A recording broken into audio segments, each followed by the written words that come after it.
think. Are you Canadian? Me? Hell yeah. No, no, I thought you were American. That was quite ignorant of me, wasn't it? A little bit. I thought you were American. It's like me calling you Irish. There's quite a accent difference between English and Irish there.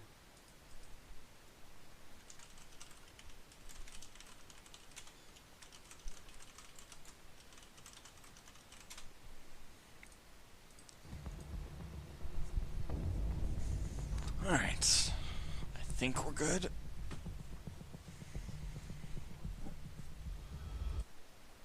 Alright, looks like we're good. Oh, I didn't save anything in there. Alright, well.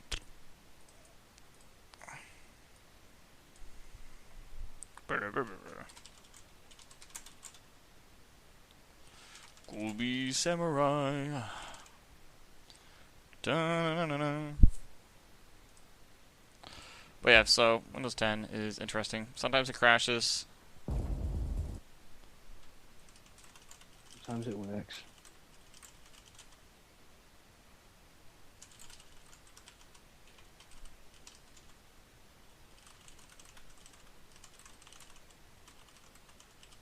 Well, yeah, sorry about that, guys. It does crash on occasion. Not much I can do about it. Just kind of got to go with it. Accepted that it happened. If I knew I was doing this today, I would have been testing this all week. But alas, gotta deal with it. Gotta deal with it. Today is going to be a test day, I guess, for Windows 10, and it's going to be a stress test. Woo woo!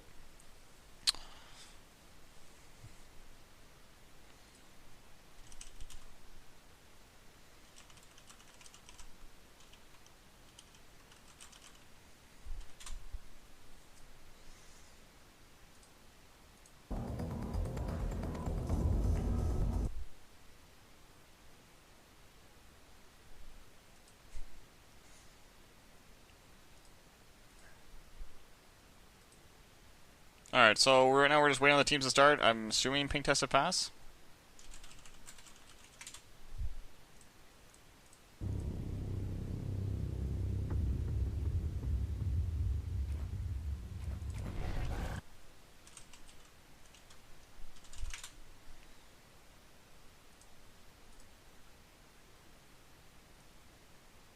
Okay, so the maps... Alright, wait, we should probably do this in-game.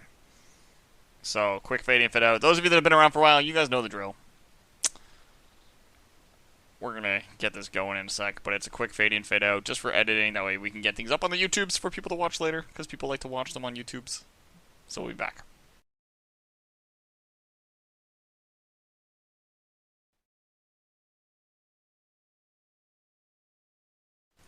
Hello and welcome to game number 1 of Hunt 2.0, aka Hype and others, versus Gobi Samurai. With me, of course, is the one, the only Shower Gel, who's recently returned to the Evolve scene, co-casting with me. What's up, buddy? Yeah, buddy. So we're going to be going into this game. First map is going to be Fusion Plant. Second map is going to be Orbital Drill. And the third map, which is the Refueling Tower in this Best of 5 series, is going to be Refueling Tower. So, that's how it's going to work down. Picks for the first game are Kyra Griffin versus Goliath, and then Hank Hyde were picked second. Sorry, you were saying? Interesting pick for the tiebreaker, Refueling Tower. Not many hunters like it. I certainly feel like it's quite a monster-studded map. So we'll see how that plays out. But with the amount of games that hunters have been winning recently, I have to see whether the maps have changed since I've been away. Well, the maps have had quite a few fixes on them. Refueling Tower still has a couple spots which are abusable, but most monsters nowadays can handle it and they know how to get them out of the spots. Or at least force them into a situation where, they're at least prepared to deal with it. Like, for instance, with Goliath, you have to pick a Flame Breath, no matter what, on Refueling Tower. With Fusion Plant, it gets a little bit more tricky because there's different areas, but it also depends on what your composition is. Like, if you had a Maggie Kyra on this, you have a great spot underneath the river that you can use to your advantage. And that was actually really interesting. We saw Swiss Roll climb up to the top so that he could jump across and get more distance with one traversal. It was a very good play that. Sam really did a lot of distance. Now he's sneaking off, so giving them direction to go in, and then sort of decided to go a different way. So it was a nice little sneak. We'll have to see whether it pays off. Well, it also gives them time, right? Because when you deal with a high ping scenario, like Swiss Roll is probably well versed in dealing with. Oh man, we're starting to see those frame drops now. I'm gonna have to take a look at that and see what I can do to fix that, guys. But what we're seeing is that he leaves the track, makes them go up north, and then they have to go south. So if we look at Cajones, they went up towards the rock, and then he jumped across. So they don't know where he went. They just saw his foot tracks just randomly disappear, and then he was gone. What he did is he jumped down, which means that the foot tracks weren't actually there, because Goliath doesn't leave any airborne tracks. So we look at Cajones, and he's a little lost right now. The closest person to him right now is actually Tonic, who's in front, is the medic. They definitely tend to spread out. I actually saw a lot of people over the pro tournament. They kind of stuck together a lot, and actually, when you're trying to find them on stage, it's such a bad thing to do because you all have been on the same sight lines, and if you don't spot them, if one person can't spot them, the whole team can't spot them. So yeah. This way, spreading out just that little bit, not too far, make sure he's still in line of sight and things like that, just in case you do get into trouble. And then as soon as you do actually find a monster, you can actually come together and fight him. But this Tyrant going back and forth, he's going to be able to pick it up. Dangerous fight to pick, but... Well, we're able to see that, like, just these little tweaks that they're doing right now, just these little things are differences between what the first exposure is to Evolve and what's going on. And these pings are just getting spammed left, right, and center. I'm betting that's Tonic. Yeah. If you had to pick one person right now, Nequios or Tonic, that's about to get leaf smash in the face, it's going to be Nequios. Oh, that wasn't the question you were expecting. But right now we see more of these punching out, heal bursts coming out, and all the healing grenades getting fired as well. Swiss Roll on the run, that chocolatey goodness. All the way from Japan. Going to be taking it right in the Crowbill alley. I noticed he's actually just off on the side as well. I don't know if he's going to try and flank.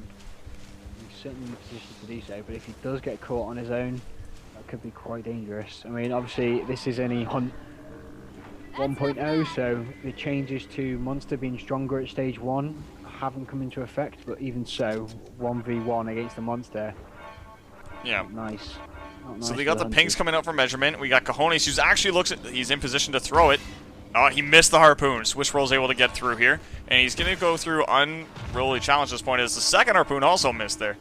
So. May have just been out of distance. I was surprised he didn't actually throw the dome. I felt like even if he thrown it, he would have got him in. Even though he did miss it. Could have been distance, could have been ping, although he's only at 47, so he should be okay. But still. Harpoon's a little wonky. Every once in a while, harpoons, you swear it hits, and then it's like, no. Doesn't want to give it to you. It's Val's Trunks that I find that as well. You get so efficient at just you know, scoping in very quickly and then changing back to your rifle and then changing very quickly with Val. It's very micro-intensive. And you swear you hit. You swear that dot was on the monster. He's quite a big target most of the time, especially at stage 3. Quite a big. Oh, this is cute. If only there wasn't a sound spike there to rat you out, Swiss Roll. If only. Oh no, is he clear right now? I see him. Oh, what's Vode doing? Oh no, Vode's going right past. What about Tonic? What's Tonic doing? Tonic's going right past. Cajones? Nope. Nequios? Oh my god. Right. They're all right past him. Look at this. This is so cute. A lot of balls. I think red Goliath hiding in green foliage. See, it's the, gotta check those corners. Gotta check those hiding You don't even spots. have to shoot bullets. You can literally just go ping, ping, ping, and well, bam. Tonic's favorite tactic, the ping spam, is highly effective in this situation. And we should see the tag going up. I'm gonna go for there was a sound spike there. Evolve around the corner. There was, but I guess it's just outside of range. It was, obviously, if he's sneaking, there was a much smaller range. Oh my gosh, this is so cute right now. Like, look at this, that stealth. They don't even know exactly where he is. They're like, where is he? Oh my goodness, this is ridiculous. So we're going through this. We got a 3-point leaf smash, 3-point flame breath, fire breath, whatever you want to call it. He's going to be melting faces against the hide monster. So it's going to be Necrios versus Swiss Roll. Who can melt each other's face the most as Necrios gets slapped by a Mammoth Bird on his way to meet the monster. Oh, here comes the creamy goodness of the Swiss roll put into the dome, and yes, there it is. It's perfectly wrapped. Swiss roll is ready for some tasty treats, but he's not going to be able to get much out of this as he has to go in for the fight now. It's Cojones, Vode, right in the middle of the dome. Tonic's in now, and there's Nequios, all getting into positioning, ready to fight. Cojones is in, getting ready to fight. Everyone's hiding on the stairs. Toxic grenades tossed. Swiss rolls on the run, burning away. Doing what they can. See more of these pops coming out. Laser Cutter getting into it. Going to be knocking him up in the air, getting melting, going to half HP. Vode's on the run, getting to get hurt all day, but Tonic's right there with the healing burst, bringing him right back up. Put right down against the tree. Leaf Smash comes in, knocks him away from the tree. Well, that's perfect for Tonic, giving him more time to heal him as Vode goes up in the air. Orbital gets thrown right down. Harpoon keeping him in place. Takes a couple of those orbitals right to the face. Unable to do anything except for eat the Toxic, eat the orbital, and just run. But he goes back in, gets the Leaf Smash, connects with Nequios. Hype's getting in. All those go. Cojones, Griffin, Harpoon's going to be holding them back. Even Tonic's throwing the heals on him, just trying to keep Cojones up, and he does that just for sure. Here comes the Leaf Smash, just barely missing, puts him back on the high ground, gets the Flame Breath on Vode, but isn't able to get much of this dome except losing half his HP. Harpoon's going in the back. He's at 40%, drilling it all the way home. Swiss is on the run. That is one burnt Swiss roll at this point. He did have about 4 bars down as well, so burn through all of that, plus over half the monster's health. Really, really good down there. Great dodging, great healing from Vodes and from Tonic respectively, so good work. Great little orbital to do huge amounts of damage. Oh really, yeah. Really well played. And it was very well done. The orbital was just perfectly placed in time together with Cojones, and he knew exactly that it was coming. Orbital was called, he pulled out his harpoon gun and held him right in place.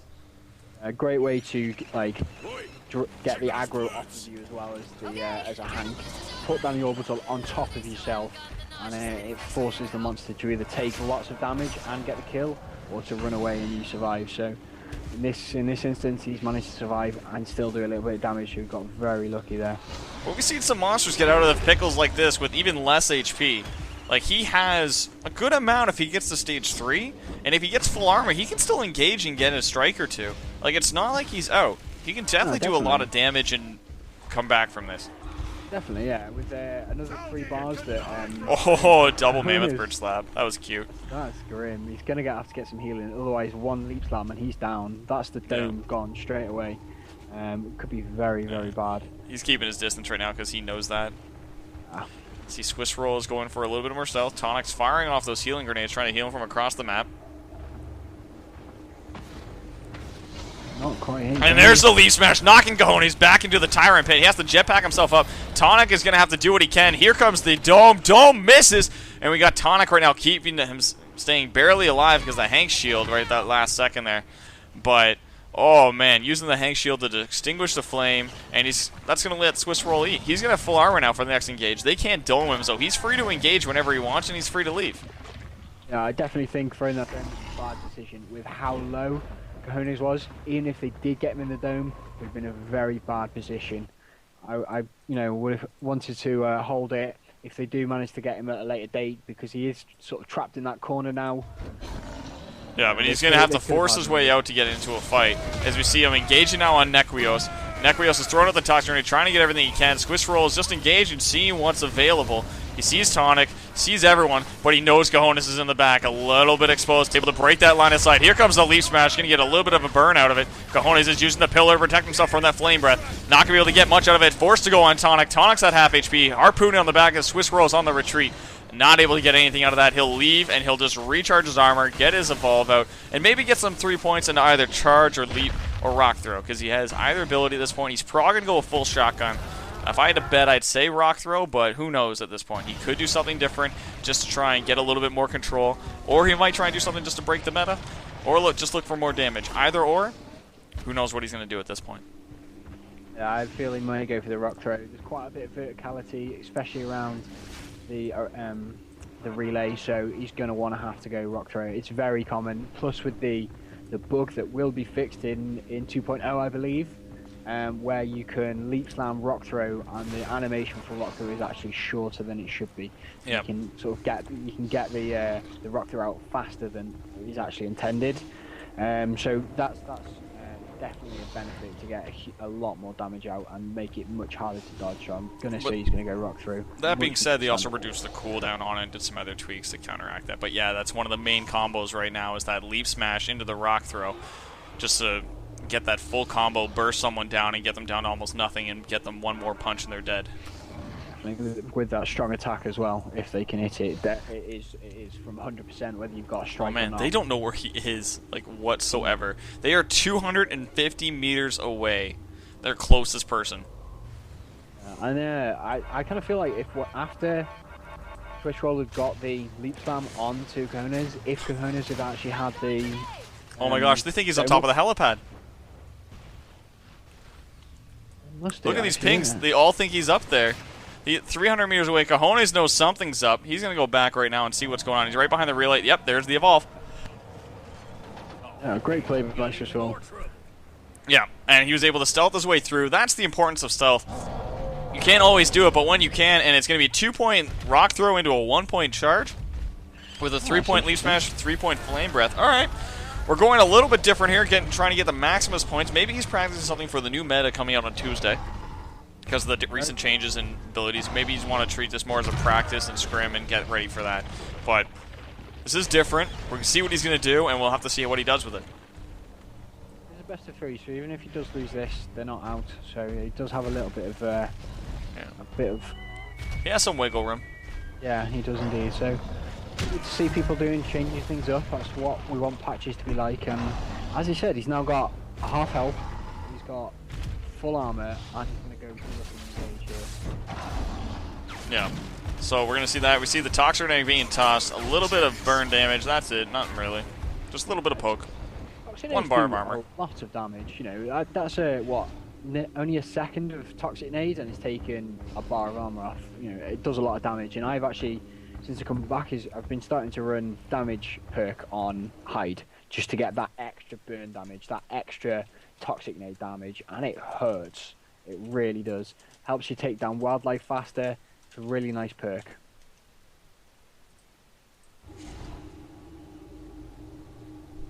He's just hiding. He's gonna just wait for that armor regeneration. Again, he's gonna get buffed in Hunt 2.0. Yeah, he's just doing what he can to make sure he has the armor. He doesn't need to engage. Oh, we have a desync. Is that just me? I hope it's just me, but we don't know. Could well be as everybody's crashed, so it's either the server or you. Which, it could be Windows 10, so who knows. We're right on the cusp, but as we look at it right now, we see him stealthing around. Vode's in a great spot to poke, as you even see a little bit of his tail right there. So, I don't know. To see what's going on. Yeah, and I'm getting messages from the players asking if we froze. Yeah, so it appears it's not just me. It appears that everyone is at that point where it's frozen. Must be the server then. Yeah. Looks like a server freeze, so this is probably going to result in a restart, even though Swiss Roll was in such a great spot. He was ready to re-engage, so no strikes. Connection to host timed out, so server went down. There was, no strikes on the hunters, half health, pretty even fight there. Could very easily go either way with how they've been playing, with how the medic's been playing as well. Managed to get some really good heals. It was bound to be a very good stage 3 fight, so fortunately we can't actually see it. Well, I guess on that note, guys, we're going to be restarting the whole set, and we'll be going into round 1 again, because game crashed. So we'll be reloading. Wasn't the game that crashed, sorry, it was the server that was hosting the game. I don't know. So we're going to be doing a restart. So quick fade in, fade out for the sake of editing. For those of you boop, boop, boop. Hello, and welcome to game number 1 of blah, blah, blah, blah, blah. We have Hunt 2.0 versus Gobi Samurai. We're going into the match, blah, blah, blah. Windows game crash. We're going in. We're at stage 1. Swiss Roll is running around. With me, of course, the shower gel. Wah, rah, rah. Fast version because Windows 10 crash. For like the 8th time. Fast casting. Fast casting! Goliath going around the right corner. Blah, blah, blah. Fast casting! Like record the game, put it on 10 times and then start casting anyway. That's fast casting for you. 20-minute game is 2 minutes. But yeah, so in case anyone's wondering, we will be reverting back to Windows 7 at the end of the day. Back to Windows XP we go.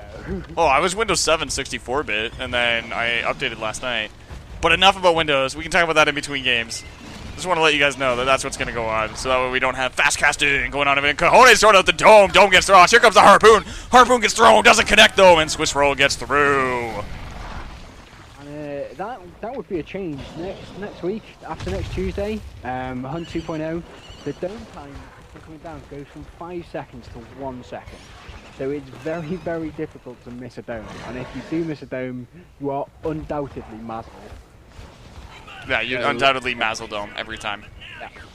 If you miss that dome. So now, pretty much, if he's in the blue preliminary area that shows you where it lands, if he's in that, it's very, very, very likely he will be in. So changes to that, hopefully be able to get more domes in and make it easier for hunters and monsters to fight more often.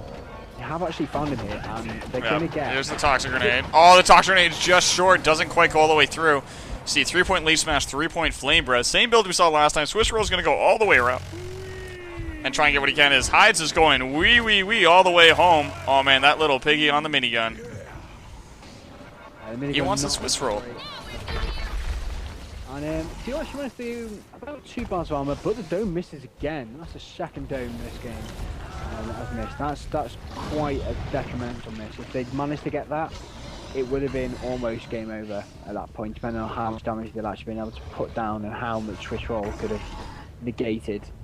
So, very, very unfortunate miss there for Cajones, for the team hype trapper. So I have to see whether we can hit the next ones, because as the game goes on, they're going to get more and more important to hit.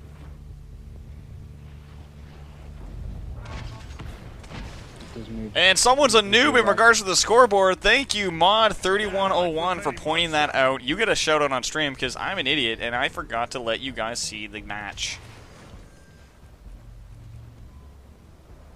So I actually didn't have the camera on the right thing.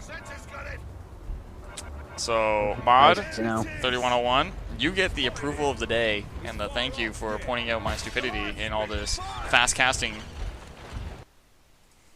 Possibly the reason why he's a mod as well. Well, he's not actually a mod. He has his name Mod. Oh, mod. Ah. So I thought he was actually a mod. Maybe he should be a mod. If he keeps this up, he'll become a mod, that's for sure. Calls me out when I'm doing stupid things.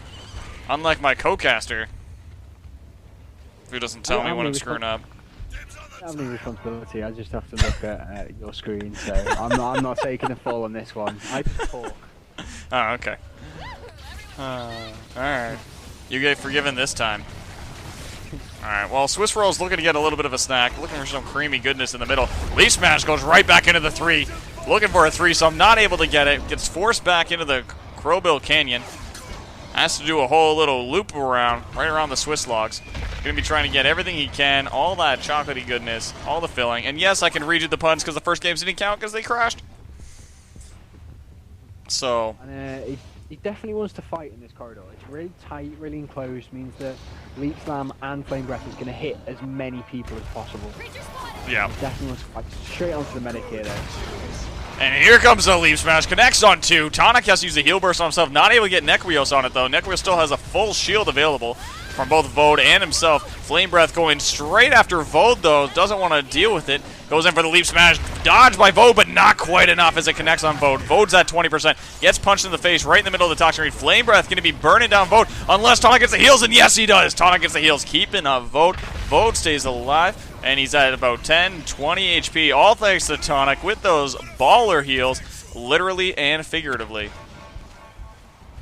The healing nades do manage to keep him up with a nice heal burst as well, and good dodge from Vode to dodge the last lead plan, otherwise he would have been incapacitated. So, well played. Swiss Roll again didn't overstay his welcome, didn't lose any health for that, and if he'd managed to hit that last Leap Slam, would have been able to got a strike as well. So yeah, with really, a direct really well hit. played. Yep. Goes in, tries to do something, doesn't stay too long, doesn't get domed, being on very low armor, and actually then just goes off to find some more food. So really, really well played.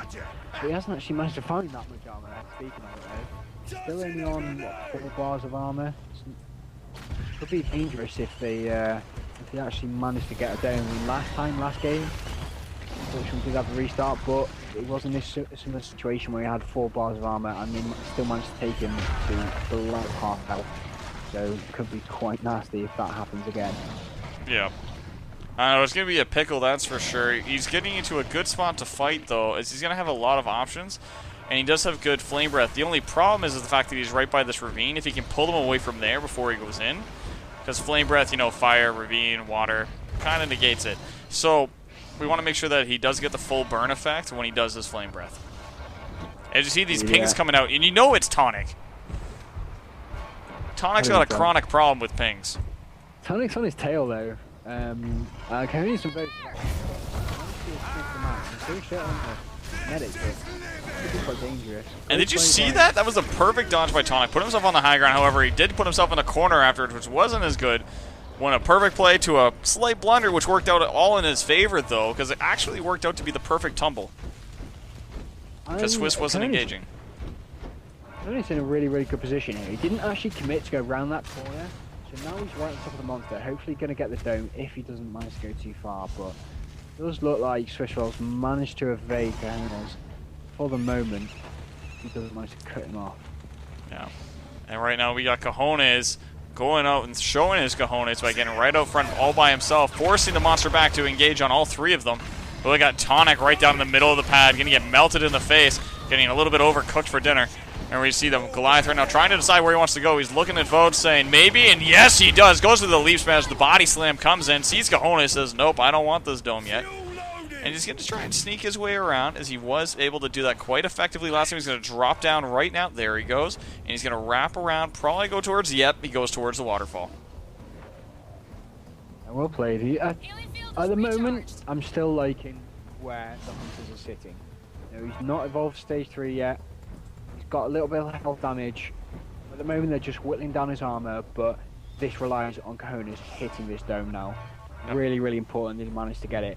Especially if he's not in full armor. It'd be a great place. Ping's coming out, punches right on Vode though, and here comes the dome. Harpoon keeps him in, and so is Vode. Both of them are inside the dome as Flame Breath's coming in, going for Vode. Vode's getting blocked by the Toxic Grenade. Vision is being to be obscuring that Goliath, not able to get much.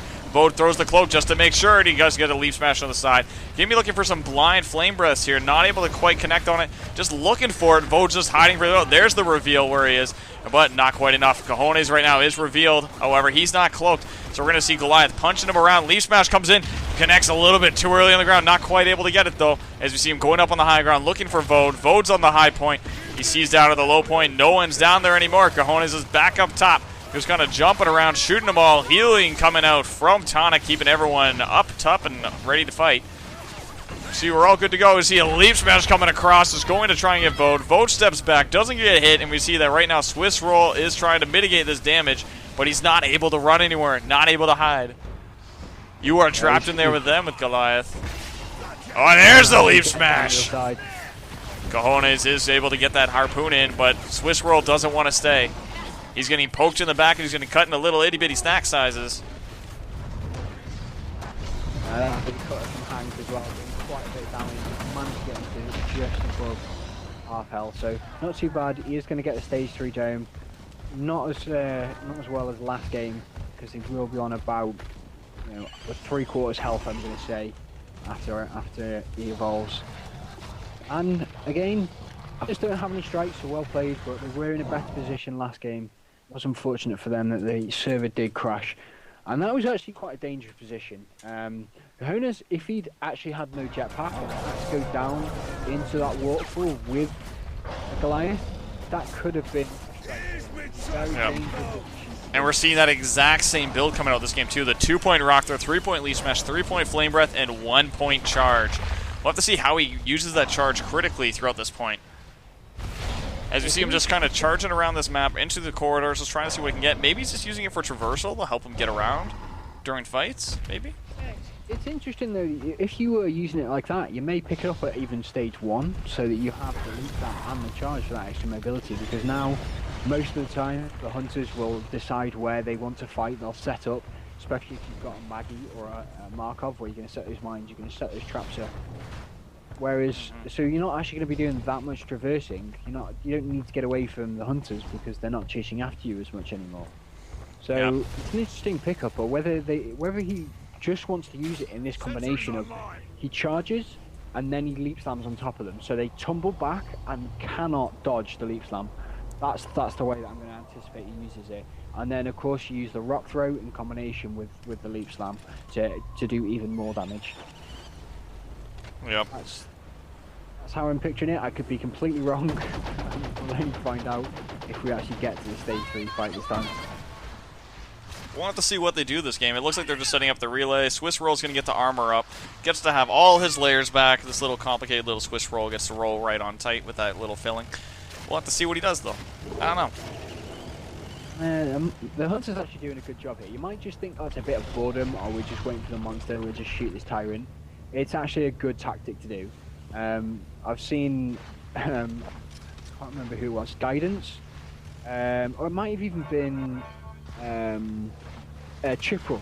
I've seen Chippewa deliberately push Hunters into that little valley there and deliberately get eaten by the Tyrant. Now that's an old reference right there, Chippewa. He hasn't been around in a long time. But yeah, no, you'll have to see that really done nowadays, where they'll knock the hunters, if they're near a relay, into the elite wildlife, just because it gives you an extra, combat buddy. It's like having a minion. Definitely, and you'll see other, top monster players push hunters into elite wildlife, things like Nomad. They'll always try and fight around the sloth or fight around other wildlife because a Nomad or a sloth does so much damage, and then you combine that with one of your own abilities, and it's such an easy takedown. Yeah, and here we come. Here we're going in for the fight. We see them using that point to defend themselves. Leaf Smash comes in, doesn't quite connect on Vote. Vote able to block it at the last second with the building. We look at him coming around. We're going to see the rock picked up, and it's tossed straight down. Connects on Nekrios. Nekrios is going to be trying to do everything he can to deal damage. Not able to get anything, though, so Swiss Roll leaves. He doesn't have to stay, so he's just going to be like, nope, I'm out of here. He knew it wasn't a good engage, so he left. At the moment, not too much trouble. Even if has missed that dome, it's not too big. In the next engage, he's always going to have to try and commit a lot. He's going to have to, go in, try and get something. Otherwise, he's just going to run out of time. So the longer Cojones leaves that dome, and there's a tasty treat being thrown at them right now. Rock's getting tossed. Oh, it doesn't quite get there. Gets blocked on delivery. The longer Cojones can leave that dome, then the better, because he's going to be lower on armor and he's going to be forced to stay in the dome when he's actually going through health damage, and he's going to have to be forced to commit 100% to this fight. So, well played by Cojones. Maybe shouldn't have thrown it there because he knew he was going to be out anyway, but to leave it as late as possible is definitely what you should do as a trapper. Alright, and here we go. Here comes the rock throw getting tossed up. It's actually a highly vertical. He's going to be looking to time his fall, but it doesn't quite make it. Going to be easily dodged by the Hunter team. We're going to see him leap right in, getting punching on Cojones. Goes right for Tonic, though. Changes his spot. As you see Leap Smash coming in, gets harpooned, though, by Cojones, keeping him right off Tonic's Stealth Pounce going into effect. Not quite able to connect, though. See him going on the low ground there. Gets punched by a giant rock to the face, Nekrios does. As we see, Vote right now is on the high ground. We see Leaf Smash going for Vote. Doesn't connect. Tonic right now is on the low ground, healing him up by running around that pillar, using it to protect himself. Rock gets picked up, gets tossed down, connects on Nekrios, blocked with his shield. Perfect job. Tonic, though, is on the run and going to be getting melted in the face. Shield coming out of Vote, though. Keeping him up. We're going to get punched right off the high ground. Rock is going to get picked up, though, very shortly. Nope, he's just going to be punching around the pillar, going right up to the top. This is his hill. Not... As we see shields coming out from Vote, keeping up Tonic, going to be melting. He's at about half HP. Push him around. Harpoon going in the back, keeping him off Tonic. Rockets picked up, tossed back at Vote. Vote gets knocked off the top, barely takes any damage, so he's quickly healed up by Tonic. Doing everything he can to keep himself up there. We see another Harpoon going in the back of him, keeping him off Vote. Rockets picked up, tossed at Tonic. Tonic eats that to the face. See Flame Breath coming in. Tonic's getting extremely low. Shields come out from Vote, extinguishing the flames. Orbital gets thrown, trying to get him off of that relay. Well, it's not even a relay. It's like a vent. It's a battle for the vent. It's just a vent. Talk about venting your issues. Very low. Hasn't actually managed to have a strike at all. It does look like it's going to be a Hunter win here. And the Hunters win game number 1, putting the series after 30 minutes, let's say, into a 1-0 after numerous crashes, numerous tests on ping. We got it going, guys. Windows 10 did not triumph. The Hunters did, as they have slain the monster Swiss roll and gotten their tasty chocolate treat. Yeah, really, really well played by the Hunters there, though. Great play from Vodes and Tonic to keep everyone up. And soon as Tonic got damaged, the shields came out from Vodes. As soon as Vodes got low, the heals came out from Tonic. So really, really good play and a lot of good toxic nades and good orbitals from the last 2 games, both of them. So doing a lot of damage to those toxic nades. They're really, really well played and without a single strike is showing how strong Hunters can be. And one thing I want to point out is how well timed Cojones' harpoons were. Twice he managed to save Tonic from getting leap slammed, and many more times he actually did a really, really good job of using that harpoon to just stop the leap slam from doing any damage, just keeping him in place. Really, really well played by Cojones to utilize that weapon. Yeah, and that was really well done by them. But for those of you in the stream, this is where we do a quick fade-in photo for editing, and we'll be back with Game 2 for those of you in the VODs. For those of you that are watching live, you get a little bit of live commentary about what happened in that game. So we'll be back in a minute with live commentary until the next game starts.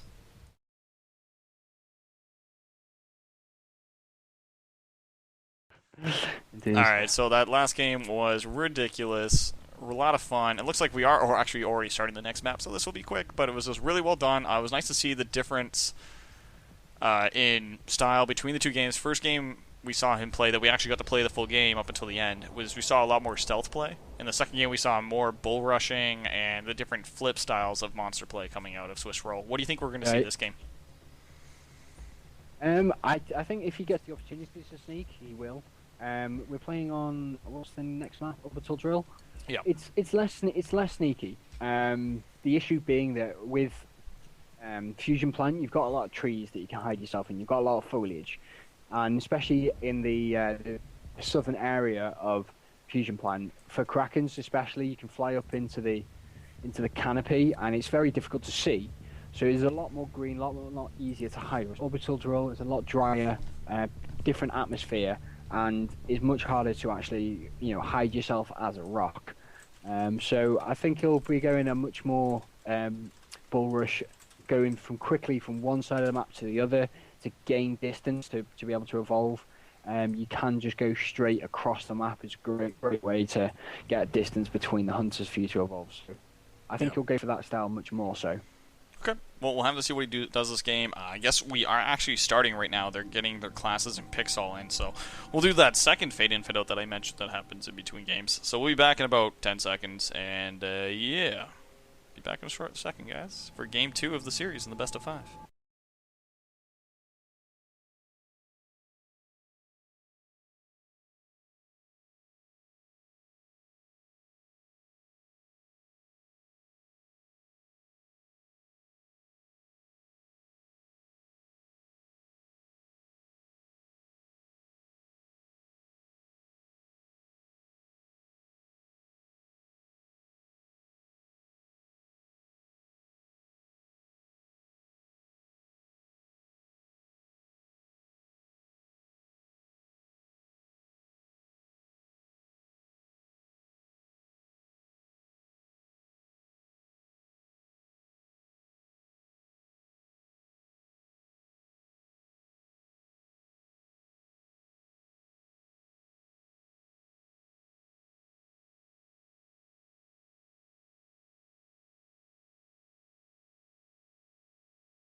Hello and welcome to game number 2 in the best of 5 series on the Gobi Samurai monster side versus the Hunt 2.0 Hunters, which gets complicated. With me, of course, is the one, the only Shower Gel, who's been missing from the scene for a long time. This is his second time back on the commentating stream, which is right here in front of you. So yeah, why don't you tell us a little bit about yourself, Shower Gel, because some people don't know who you are. I know who you are, obviously, otherwise you wouldn't be here. So why don't you tell everyone else about you? Hello everyone, it's good to be here and glad to be back. But from where I came from, I started playing with Go4Evolve, which was their second team. Back when it first started, when it first came out, I played that with a few mates and did pretty well. Unfortunately, we didn't actually get a monster, and it kind of all went downhill from there. Played in a few different teams. After that, just kind of subbed in for Eyes on You, and then a few life problems came along, and new job, new missus, new house, and things like that. So I had to take a bit of a break. But now I've got more time. Glad to be back, and I really enjoy casting, especially with you. It's good fun.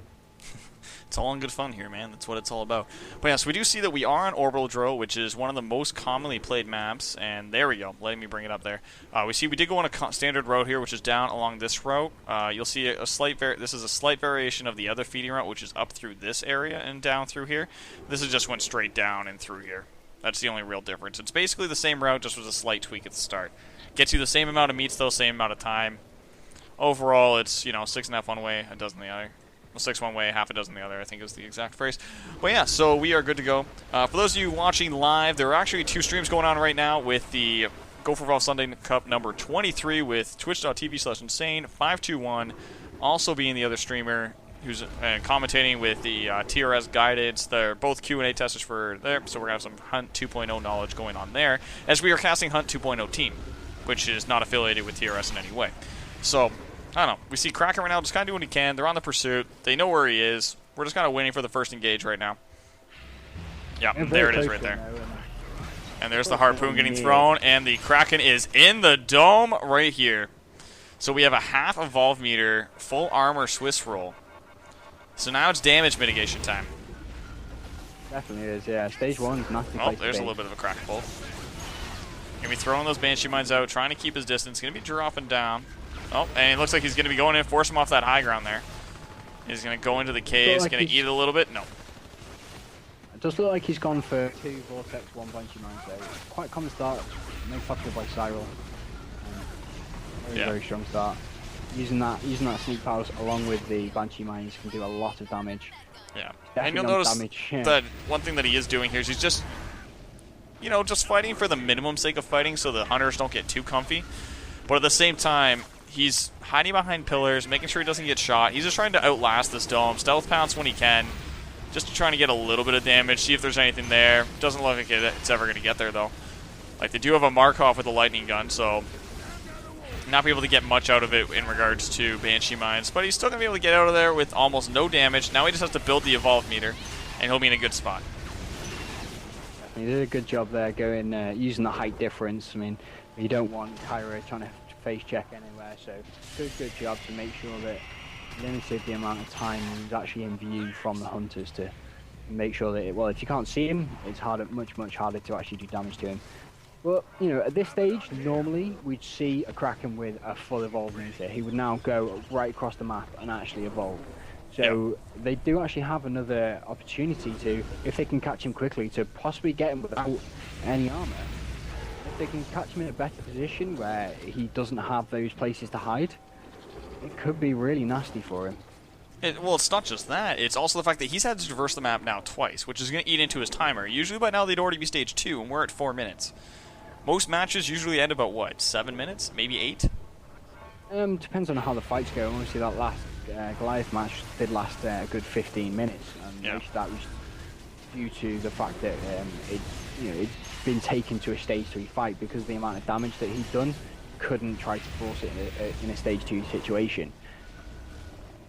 So, he has managed to get almost full armor, almost full evolve meter that he does actually have now, and they're gonna go for the evolve dome. That's what they're gonna have to do, and that's a great place to actually get directly into health damage.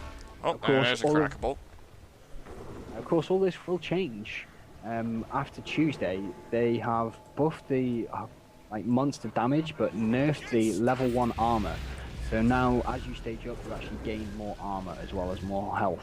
And the reason for that is so that you can actually eat into the health of stage 1. Well, it also encourages hunters to just dome stage 1 if they ever get the chance, because they're more likely to get through it. Unless they get like a dome like the last one, which in all honesty was probably like the worst case scenario, where he had like 4 places to hide and mitigate damage. And that's like the worst possible scenario dome. Not that it's the Trapper's fault, Cojones. Like, he did fine. He got the dome. He was in the dome. It's just there wasn't really much places for them to set up, and there wasn't much they could do with it. It's one of those things. It was a forced situation of circumstance, right? Yeah, but with the changes that they're going to be bringing in, they've tried to change it up, and so that now, instead of the Kraken being scared because he knows he can't do enough damage to actually get it down, that's changed.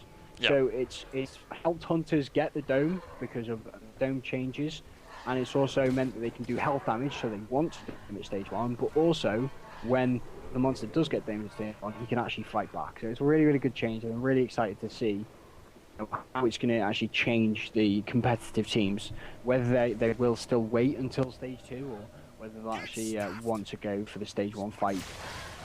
Of course, I think you want to fight as early as possible, and now that you can actually more reliably get to health damage earlier on, it's going to be a big change for hunters.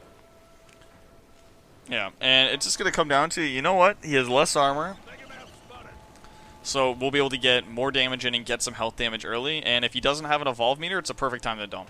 No matter what the situation, if you can get a dome when he doesn't have evolve meter, dome it every time. It not only wastes time, it allows you to gain control over where the monster is.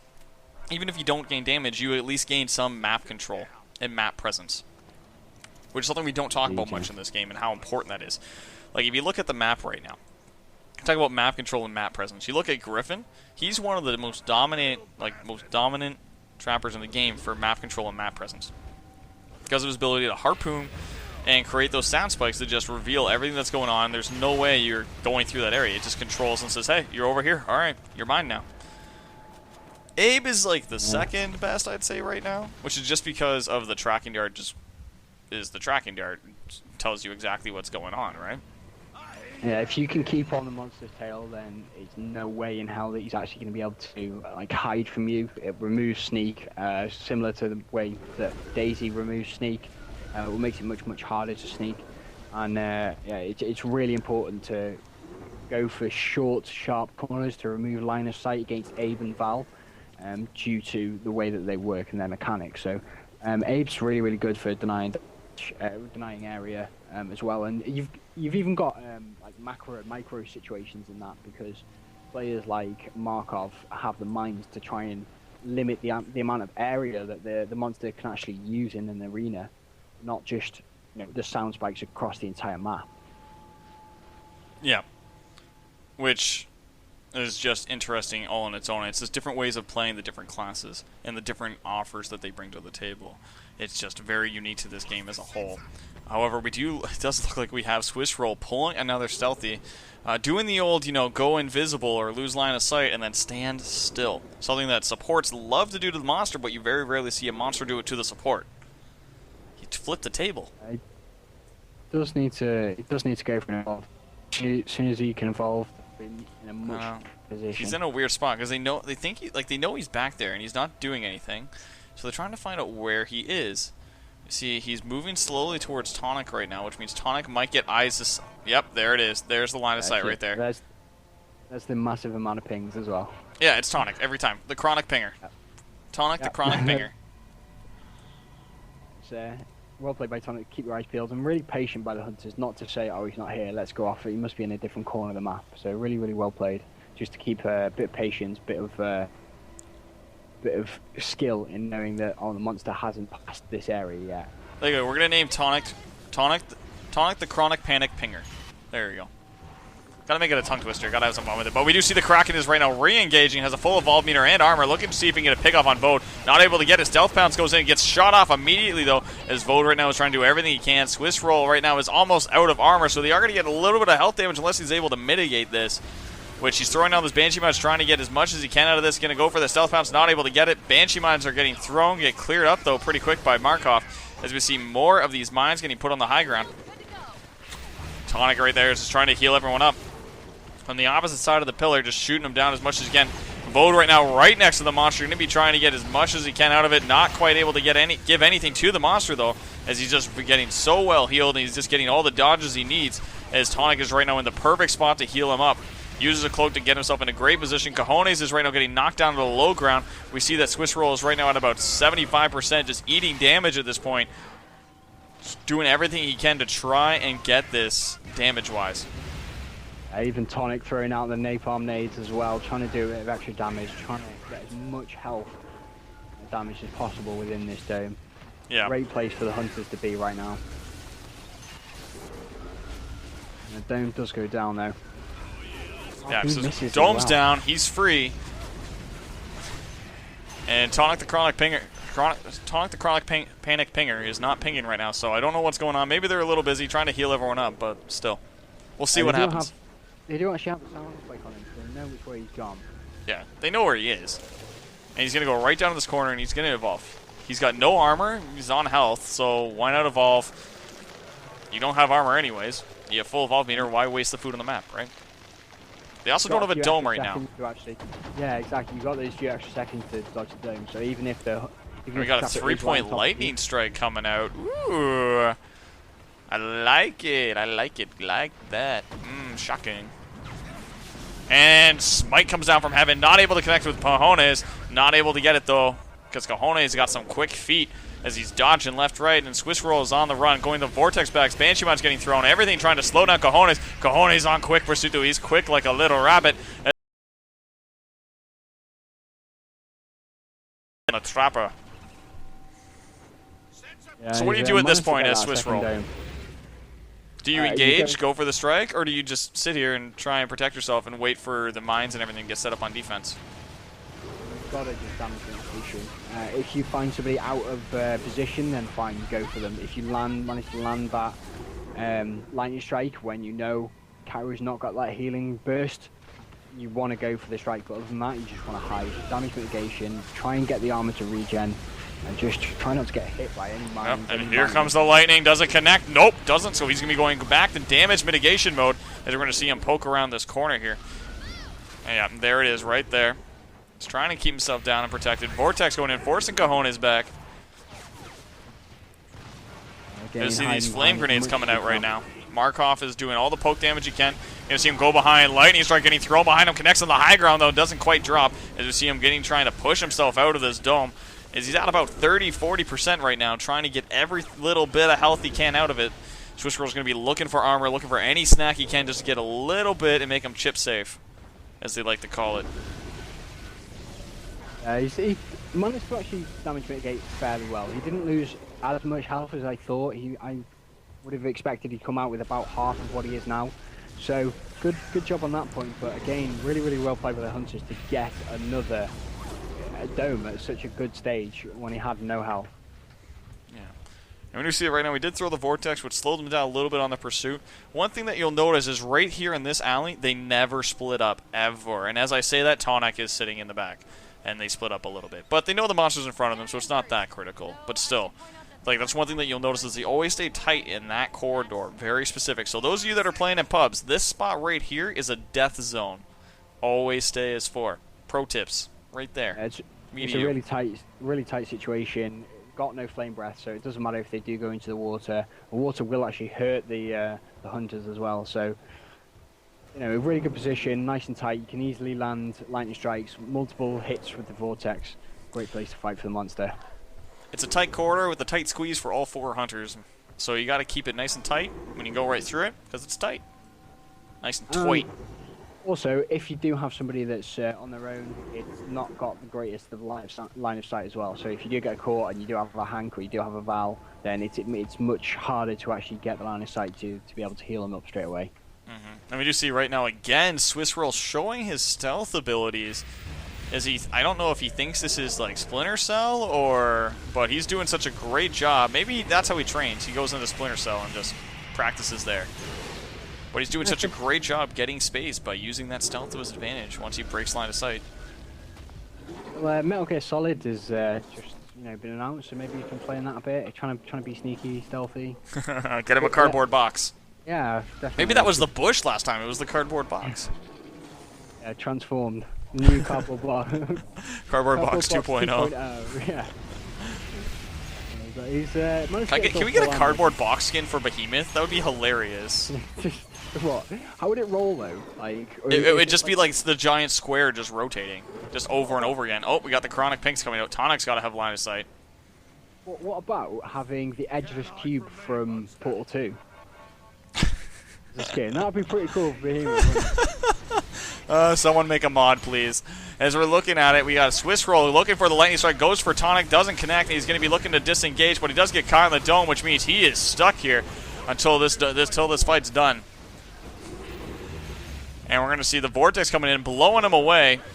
And yes, that's what she said at that point, apparently. So we're looking at it, and we got Nequios trying to force himself in, eats that right to the face, gets a little bit more damage. He's at about half. We got Cajones going in from the low ground, coming in from the acid, going right on down and just getting his way out. We see more of these going in. We're going to see him dropping right down, right next to the mine. Doesn't take it, though. Lightning Strike going to be pouncing him right back up there. Vode gets struck right down from the heavens. Going to be forcing him to be going invis. Going to be looking at a half HP Vode getting healed up by Tonic. Tonic's doing everything he can to keep his friend alive. Twitch.tv/Vode is right now throwing a player perspective for those of you wondering. But in the meantime, we will look at him getting struck by lightning on Nequios. And Vode had a clear line of sight on that. As we see more of these vortexes going in for Cajones. He's going to be looking at a stealth path soon. Doesn't quite get all the damage, though, because Nequios is in a great spot to force him out. Vode in the back gets lightning struck, and he's so low, but Tonic's in a great spot to try and get him. And here comes the stealth path looking for the finish. Here comes the orbital barrage looking for the Banshee Mine finish on the strike on Vode. Wants to make this worth something. As we see him just getting there, Tonic just getting all the last-minute heals, just barely keeping him up. Here comes the lightning strike. This connects. That's the strike. No, barely dodges it by Vode.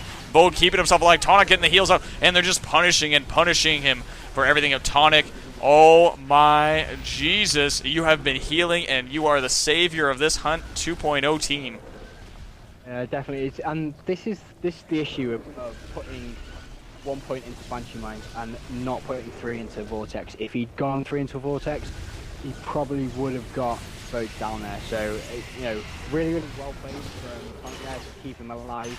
Vode's having a very difficult time to actually dodge the abilities being knocked around by the strong attacks.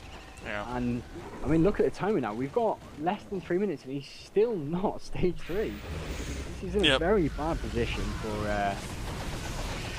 Time's just getting controlled. Here comes the lightning strike going in. Does hit Nequios right in the face, but it's not enough as he gets slapped right down. Laser cutter to the face, puts him down into the ground.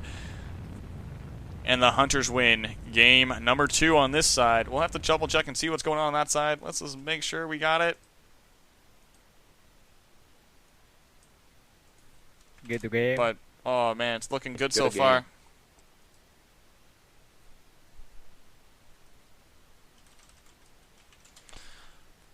But we'll have to see what's going on. We're going into this. And overall, really well played.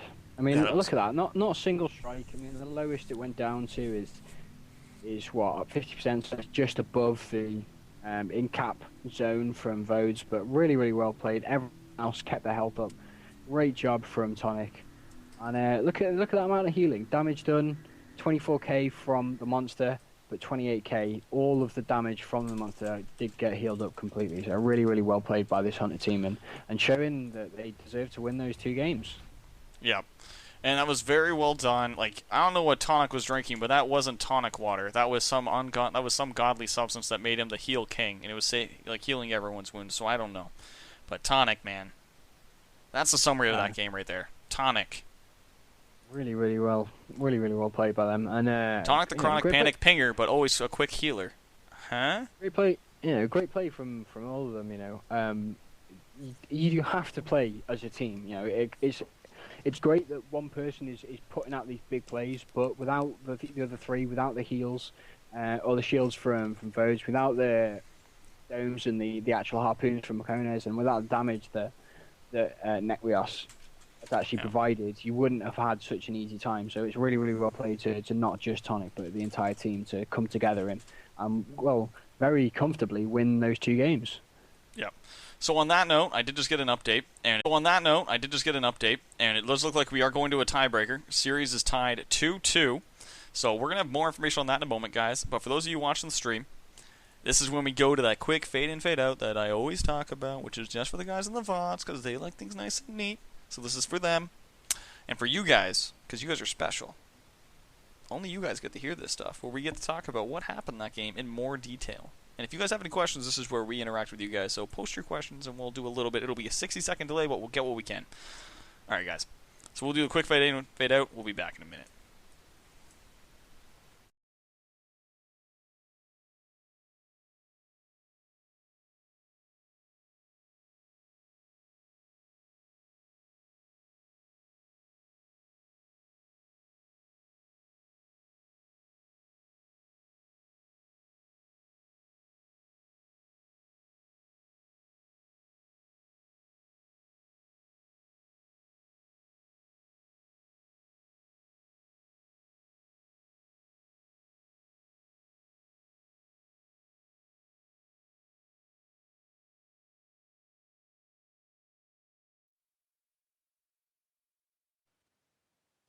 Alright, we are back now.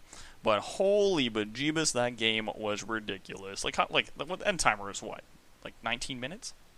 Yeah, it was a very, very long game. He'd really tried to hide and try and get some distance and almost make the hunters doubt themselves that they haven't seen him or have thought he's snuck past them.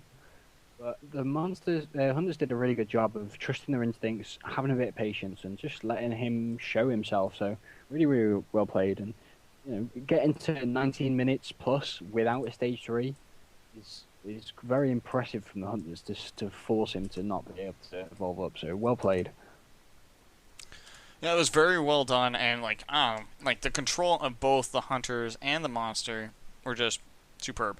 The only thing is that he went for those lightning strikes, was going for it, and he committed those 3 points. But Vode and Tonic and their ability to just dodge and mitigate the lightning strike damage, unreal. They were able to just make sure that he wasn't able to hit them no matter what he tried. He tried comboing, tried burning it with Banshee Mines, tried doing the Vortex combo. Still, their jetpack management is at that level of clearly they've been having practice. Clearly, and it's Kraken too, so it's something that a lot of people have problems with. And just their jetpack management is just up there. Like, it's just superb in their way of dealing with that. Yeah, against monsters like Goliath and Kraken, your jetpack management to dodge is really, really important. Against a Behemoth and a Wraith, it's less important so, and it's more about your positioning. Because with the Wraith, I suppose Wraith, you've still got to dodge the Abduction and the Warp Blast. But for Behemoth, if you're in a good position, it makes it harder for him to tongue grab. It makes it harder for him to actually get the lava bomb. So for Kraken, especially, having that, making sure you don't waste that jetpack, making sure you don't just float around and a foot off the ground, is really, really important to make sure that when the lightning strike does come out, when the vortex does come out, that you can actually dodge it. So really, really well played. And like you said, they must have had some practice. They must have been, this is something you can practice in just pubs. This is something you can go into single player when you're on your own. Your friends aren't. You just wait, and you've got 20 minutes while somebody goes for a piss or whatever. However long things take, and you can just go in and just jetpack management. So instead of actually trying to hurt the monster, whilst you do that, you concentrate on how much you're actually using your jetpack. When it comes to traversing a big gap like on Fusion Plan, make sure that before you get there, you've thought about, you need to cross this bridge, and how you can do it is with 3 jetpack dashes, and you need to make sure you've got those. So it's something you can practice outside of actual scrims or tournaments. So that's something that's really, really important to do.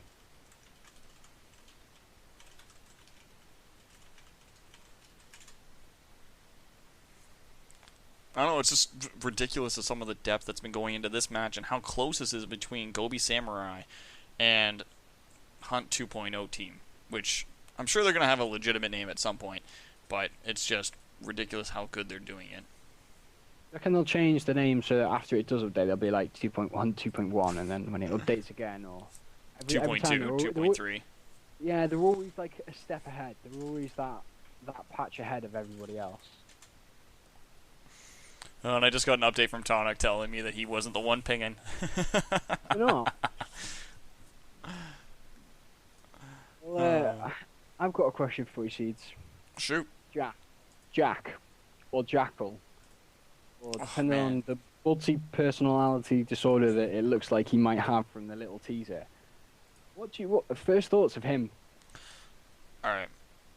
I say this with full love for the character design. Okay, I'm just going to put this out there, full disclosure. I love the character concept. But it feels a little bit like fan service. It feels like fan service. I mean, in terms of his kit, I like the dual pistols. Everyone's got to have that but everyone's been asking for dual pistols, right? I know, but as they haven't used them, it's not like they're having to use another assault rifle, another minigun, another SMG. It is something new, and it's something different. So it provides a bit of variety. So that's really, really good to see. The repulsion gloves, the Hadouken. Yeah, the Hadouken, Kamehameha, whatever you want to call it. Yeah, that looks really interesting. Whether it's too strong, I can't say. I mean, it looks very strong. In the Well, the same way one that thing that Slim looked really strong when he first came out. the But one thing whether that is weird about it is that it's not from what we've seen. And again, the tutorial videos and first loadout videos are always biased. Always. It doesn't seem like it's counterable. well, I see. I'm thinking it might be in that when we've seen it on the trailers, the monster's only ever been walking, and I feel like it might be another one of those skills where it's if they Oh, they showed one where traverse, the like, Kraken was flying, and what he did is he jetpacked above him and pushed downwards. And what ended up happening, because the Kraken couldn't ascend, right, because he couldn't jump up, and the Kraken slowly descends, it looked like he was pushing him down. But in actuality, he was just stopping him from going up, so it was a way to force the Kraken down. And yeah, I mean, we'll have to see how it works. And for Mr. Stratejo, Jack is the new trapper that got revealed on Thursday on the Beat the Pro. So there's a little teaser. Go check Reddit. Go check YouTube. They'll be up there. It's all over the place. If you missed Yeah. it at Gamescom, it's somewhere. Just go on the forums, go on Reddit, go on YouTube somewhere. It's there. It's even on Twitter, I'm pretty sure. It's on Facebook. It's on bloody everything. And Jack or Jackal, depending on which personality he's in, looks really interesting. He's got 2 dual pistols, so one recharges as he fires the other. So I think there'll be a very, very short reload speed for him. He's got Hadouken gloves, or his repulsion gloves, which instead of a harpoon, and it pulls them in, it pushes them away, which I'm really interested to see how that'll work, because again, for things like, apparently it can stop a charge, it can stop a leap slam.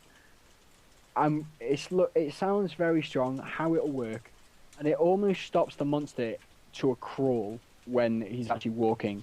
So I feel like it may be another stasis. So whilst you've got your stasis nades and your stasis gun, they're really good for slowing the monster down when he's walking.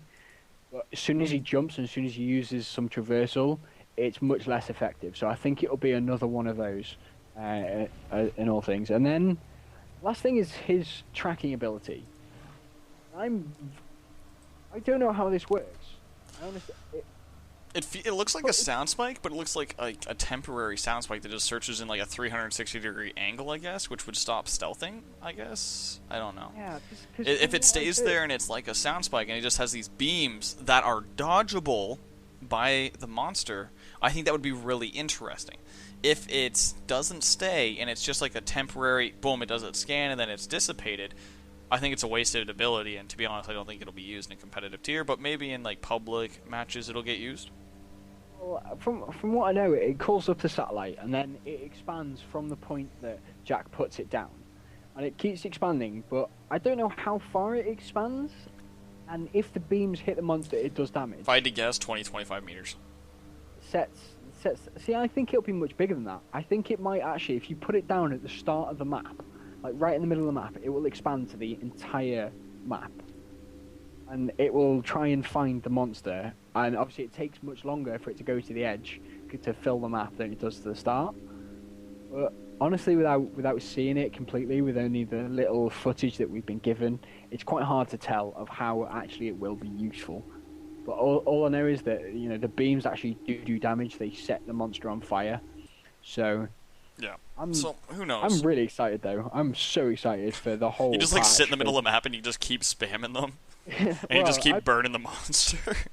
I guess it'll be on quite a big cooldown. Like if you could have permanent vision of the monster, that'd be pretty OP. Oh. So I assume it's I going would to. just imagine like something like a day one like release just happening, and it's just like instant cast, no cooldown, just someone sitting in the middle of the map, or someone even doing like the cheat engine stuff that they were doing with the Cabot stuff. That'd be hilarious just to watch. I don't want to see it in a pro or competitive game, but I think it'd be fun for a YouTube video. We'll have to see. It's really. I think it's going to be another trapper ability where it's really important to use within the dome. I think people don't use Gobi in the domes enough because if you know where the monster is, it's a great thing to have. So that if it does just slingshot off in one direction, or somebody isn't looking or isn't paying complete attention, such as the medic, he can then find it very quickly. Yeah. And again, Cabot's tracking ability, if you've got it and he's in the dome, use it because it's such a great way of just knowing where the monster is. The tracker ability from Abe, and things like, and the sound spike. Even if you just put a sound spike up in the dome, and as he moves around, you can at least see every second of where he is. really, really strong, and it helps your team out. So, word of advice: if you are a trapper or a cabot, constantly help your team find that monster because it sometimes can be quite easy for a monster to hide in the dome.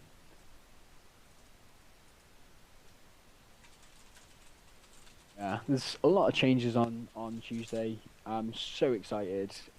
Obviously Corey is the same 521 hired as a QA, I believe.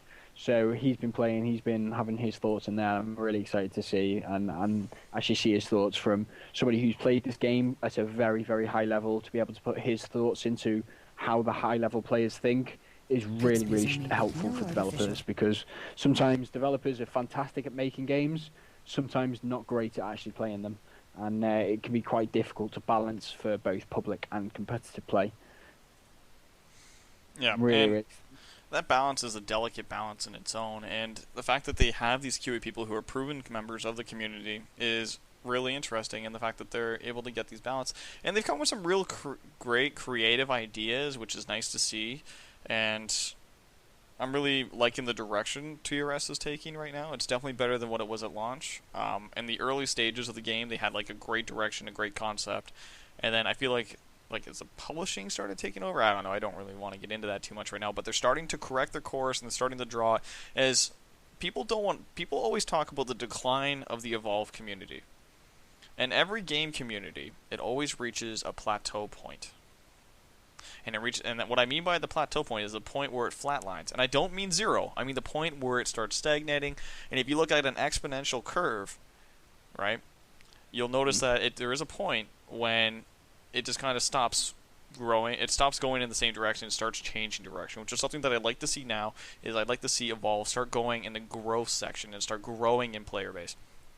And just to provide an accurate comparison, since we have plenty of time to discuss this, because right now we're still waiting to find out which side is playing, all the bans for the tiebreaker and all that. A game that came out several years ago, I think it was in 2009 was when it was first conceived. It was released in alpha, and yes, I had an alpha key, so I did play it back then. Don't play it much, but I did play it back then. And it's something that's been going on. And when it was initially released, people hated it. They hated the concept. They hated the way it was done marketing-wise. They hated everything about it. And then, of course, over the years, the player base, kept consistent with it, kept playing it, and eventually the community was like, all right, I'm going to give this another go. Because if something stays strong enough that people will notice it, you recommend it to your friends, people start growing, inviting their friends, recommending things. And lo and behold, now in 2015, it's now one of the top esports games in the world. And of course I'm talking about League of Legends right now, which, despite the fact that I'm a Dota fan, drives me nuts to say that, but it is arguably the top esports game out there for viewership and tournaments and whatnot. Well, you've got I think I saw Twitch with nearly 500,000 viewers just on Twitch alone. So just watching Dota, that's huge. And obviously they've got a $17 million prize pool this year, which is huge. It's up from 10 million last year. They keep growing and growing. So I think both Dota and LoL, they're giants in the MOBA and esports scene. So I find it very difficult, as I am actually a League of Legends fan. I find it very difficult to compare the two or to say one's better than the other, because both of them have they each have their own strengths and weaknesses. But I'm just speaking purely on viewership. League of Legends has the most consistent viewership. Meanwhile, Dota 2 pulls in ridiculous numbers when it wants to. You'll notice League of Legends consistently has about 100 to 150,000 people watching League of Legends streams. If you look at Dota, when it has a big tournament going, you're looking at about 500,000 to 1 million people watching across all platforms. Huge. If you actually combined the YouTube stream with the Twitch stream with the other site, which I forget the name of it, stream. I can't remember either. So, but yeah, between all three of them, they had, I think it was 800,000. And then during the final, I don't even know the numbers because I was driving at the time, so I didn't get to see them, but I'm sure it was up there.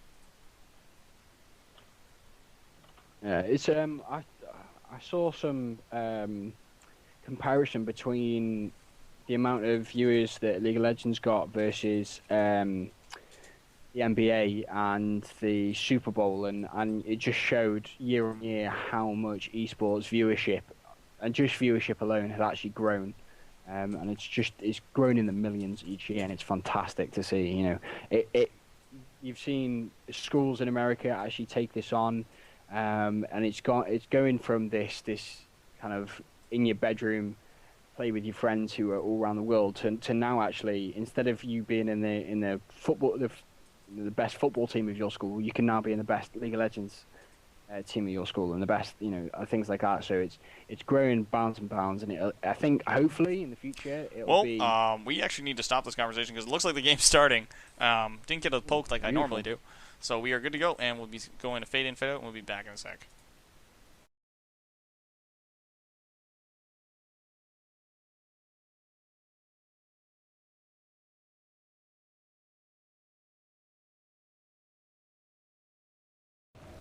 Hello and welcome to Game 5 of the Best of 5 series between Gobi Samurai and our friends, and everyone's friends, Hunt 2.0. And Gobi Samurais are friends too. With me, of course, is the one, the only Shower Gel, who's been casting this entire series with me, which has led to a tiebreaker at a 2-2 Best of 5 final. We are going with Swiss Roll on the monster side, and we have the Hunter team for Hunt 2.0 going to be hunting him throughout it. We did get into this a little late just because of, I missed the poke or whatever on the side chat. So the match started, which I'm sure the teams are a little frustrated at me because I delayed the start screen. But regardless, we didn't miss anything. It's still stage 1. Just got his food. There hasn't been a dome yet. They just dropped in when we started the stream. And of course, I'm talking over Shower Gel. So how are you doing, my friend? I'm good, thanks. And you know what? I'm really, really excited to see this game. Ever since the start, one of my guys that I used to play with, Trowet, he loved Lazarus. He was such a good fan, but at the time wasn't being able to be used. He just was not quite strong enough compared to the others. And this was back in the Cabot, Kyra, Markov, Maggie days. So really, really fantastic to see Lazarus. I really want to see how Tonic uses it. And it's just such a different kind of game. It's not Tonic on Laz, though. It's Vode. Oh, Tonic's on Cabot. And we have a Markov for a defensive for mines and body camping. We have Abe with the tracking darts from Cojones. It's going to be an interesting all-around. It's going to be, is he going to be outside the dome? Looking at his position, it looks like he's looking to be outside the dome. We're looking at 3-point Leaf Smash, 3-point Flame Breath, which is going to be a slow burn build, which is going to be a good counter to Lazarus. He's going to be able to deal consistent damage and burn everyone at the same time, so get multiple downs, which makes it hard for Lazarus to be able to pick up one in particular. Especially if he's able to get Laz down. It's a great pickup, and I'm really excited to see. Again, players like Abe, when I left, weren't being picked. It would tend to be Griffin or Maggie that was only getting picked. So I'm loving this variety that this game now has. And, as you said, you want to see viewership go up from here, and that's certainly something that I want to see as well. Alright, so we're going in. Leaf Smash knocks Tonic airborne, and he's going to be zooming off with his railgun, but right now it's just all poke damage. Nekrios gets slapped by the Ball Chinian at the low ground. Swiss Roll's going through the caves, is rolling on through. Going to be looking at some quick one-meat snacks as he's just kind of running around. He's looking for his own Swiss Rolls. Cojones moving down. I don't actually know how far he is, but I think we may have just seen him, yeah. Indeed. And Cojones in a good position here. Whichever way he goes, he's going to be able to dash across and hopefully get the domes. Could be seeing a dome any second now. He's got low armor too, so he's gonna be jumping back. Does he get it? Looks like, and he is in with low armor. This is a rough spot for Swiss Roll as he's got low. We got a Tyrant though that's willing to help out and do what he can. We're going to see some punches getting thrown right here as you see him trying to mitigate damage. He knows he's not going to be able to commit to a body camp at this point. Nekrios is on the middle of the bridge, looking pretty low. Heal Burst comes in, so Vode is now inside the dome. Won't be able to stay on the outside. Flame Breath getting forced in. Goes right for Vode as soon as he reveals himself. Sees the Tyrant. Not able to do much about it, though. Tries to knock Cojones towards him. Not able to get anything with it. Leaf Smash gets thrown in. Cojones is in the water. Going to get burned in the water under the bridge.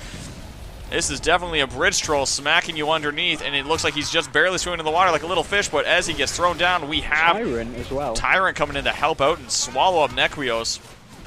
See, Laz right now is going to be trying to do what he can, and yep, just force his way out of the dome.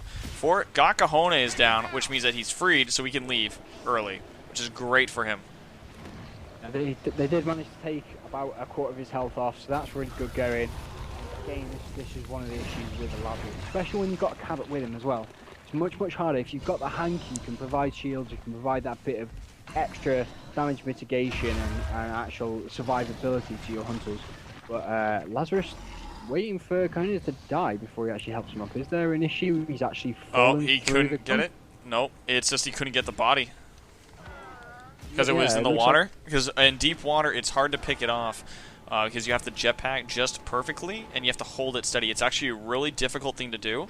And the fact that he's able to get that strike right now is a huge pickup. Because that's definitely more than he was expecting. So he's in a good spot right now. So now they have no domes to really control the monster. So the monster can re-engage whatever he wants, which is what he's looking for right now. But he's also seeing the distance he has, and he's deciding, hey, you know what? They're just going to give up and let me get stage 3. That's fine with me.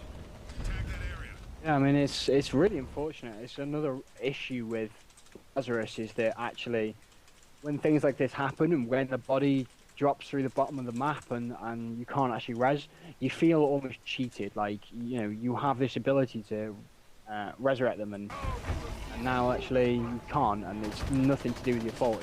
You feel really cheated, but you actually have another fight breaking out here. Yeah, and we're seeing more of this damage coming out. We see damage amp and everything, but this is exactly what I was talking about. He can engage wherever he wants. If he gets into a bad fight, he gets too low in armor, he's going to be out of here in a second.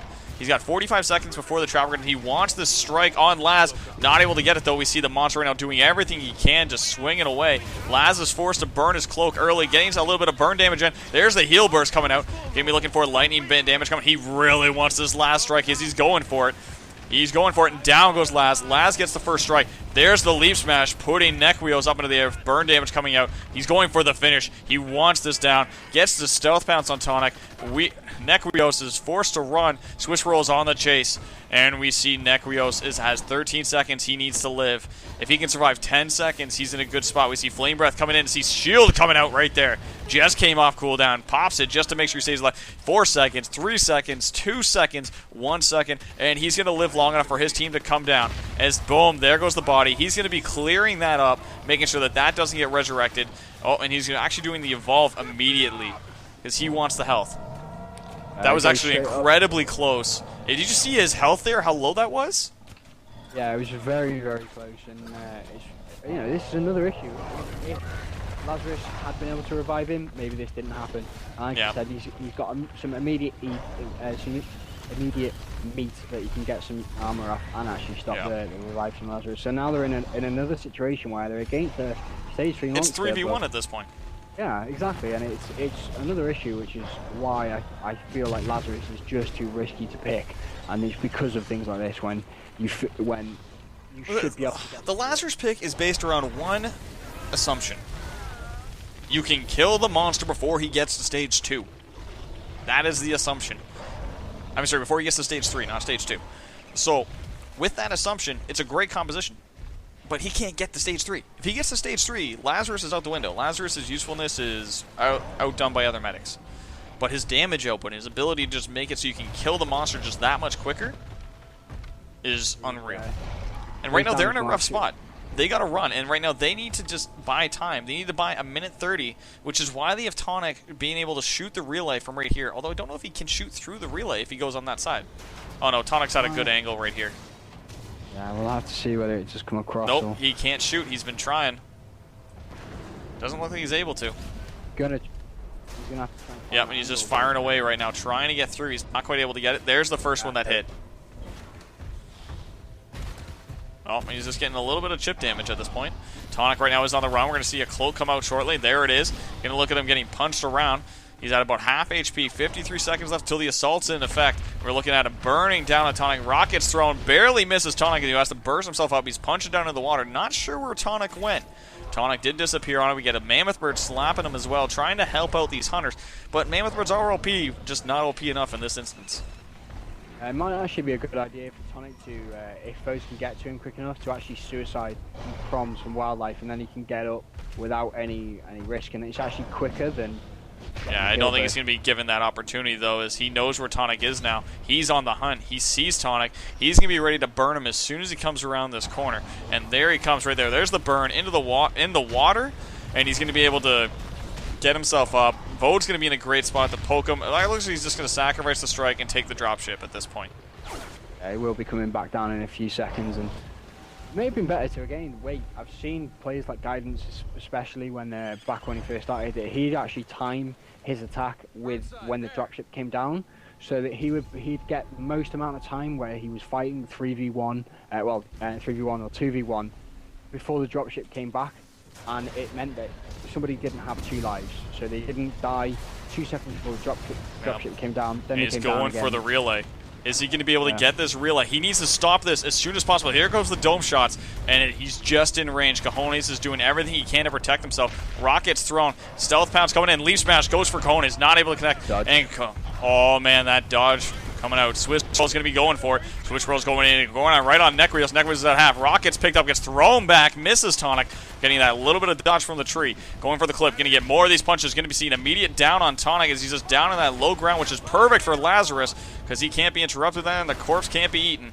So right now we're looking at Vode right now, who's just on the outside of the dome, completely visible, just kind of taunting Swiss Roll, who's trying to fit behind this tree. Not quite able to, though. Climbing up on the high ground. We're going to see Cojones looking at it. We're going to see Vode just kind of taking his time. Vode sitting on the outside of the dome. He sees where the monsters. Rocket's picked up and thrown. Connects on Cojones. We're going to see Vode going for the revive. Leap Smash comes in. Doesn't connect, though. And he's just able to get down. Oh, barely able to interrupt that revive. So close. So clutch. Not quite able to get anything out of it, though. As you see him, he's actually stuck there by the looks of it. Oh, and they do drop the dome. Just a little bit of a gentleman's courtesy out of it because they want to be able to get down there and get that revive. But also because, you know, you don't want a monster getting stuck. So they're going to be going for it, and he's just trying to get up there, just trying to block that course, make sure Laz can't get the revive. As we look where Laz is actually on the high ground over here doing what he can, and he's spotted by Swiss Roll. He's going for it. Using the pillar to protect himself yet again, trying to get around this at this point. Getting more of these punches puts him right by the Balchinian, so he's going to get burned and eaten alive by the monster if this keeps up. More of this damage. Leaf Smash goes right over top of him. Rocket's picked up. He's going to get thrown. Does connect on the barely edge of the hitbox. Going to be forcing him back.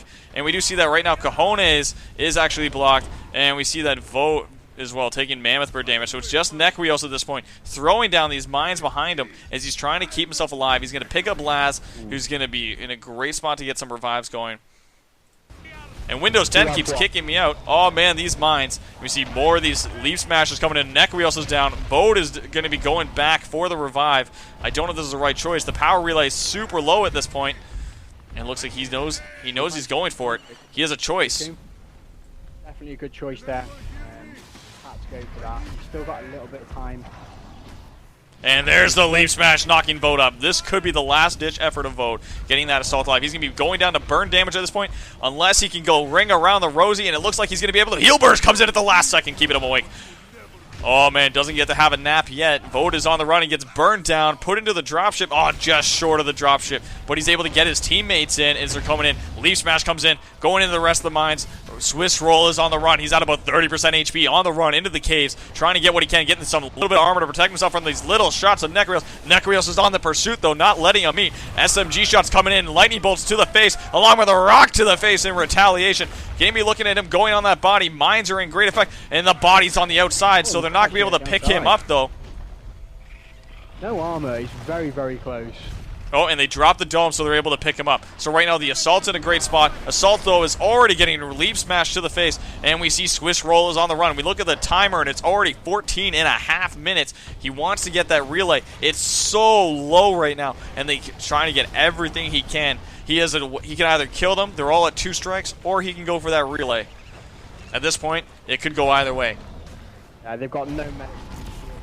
Unfortunately, did just miss the relay, and I actually think he should have suicided just before the dropship came down when he's already on 2 strikes, but Tonic's going to go down very quickly here. Yeah, Tonic just got burned. Burn, baby, burn. Disco Inferno. That's what he's singing to himself all the way from Japan. Swiss Roll's doing everything he can. Flame Breath on all the mines so he doesn't get hit by any of them. Needs to get this relay. Nekrios is getting in a great spot to shoot him and keep him off it. They need to make sure he doesn't get that last little bit of that relay, though. He's going in for it. It's down to about one more hit, and he's done. No, he's got to chase Nekrios. Nekrios is doing what he can. Shield has to get burned nice and early to keep him alive. Here comes the leap smash, forcing him away. Rock gets picked up, and he gets thrown behind him. And, oh no, Swiss Roll's going back in at it. Cajones is moving to the middle to try and get a sightline on it. Not able to protect it, though, in time. And there we go. Swiss Roll gets the win. Gobi Samurai takes victory. Monster wins the tiebreaker, Game 5, in the best-of-5 series between Gobi Samurai and Hunt 2.0. Well played by Swiss Roll there, and very, very back and forth, very close. I think the Lazarus was questionable, though. It was a nice pick, but a slight bug meant that Cajones got taken out with a strike when they shouldn't have, and they were then fighting 3v1, which possibly cost them the game. Really, really unfortunate, but really, really well played to try and come back. They got into, what, a bar and a half worth of health? Very, very close. Really, really well played, and it's just well played all around. Really close game. On that note, guys, we're going to do the quick fade in, fade out that I always mention, and we'll get back into the post-game analysis in just a moment.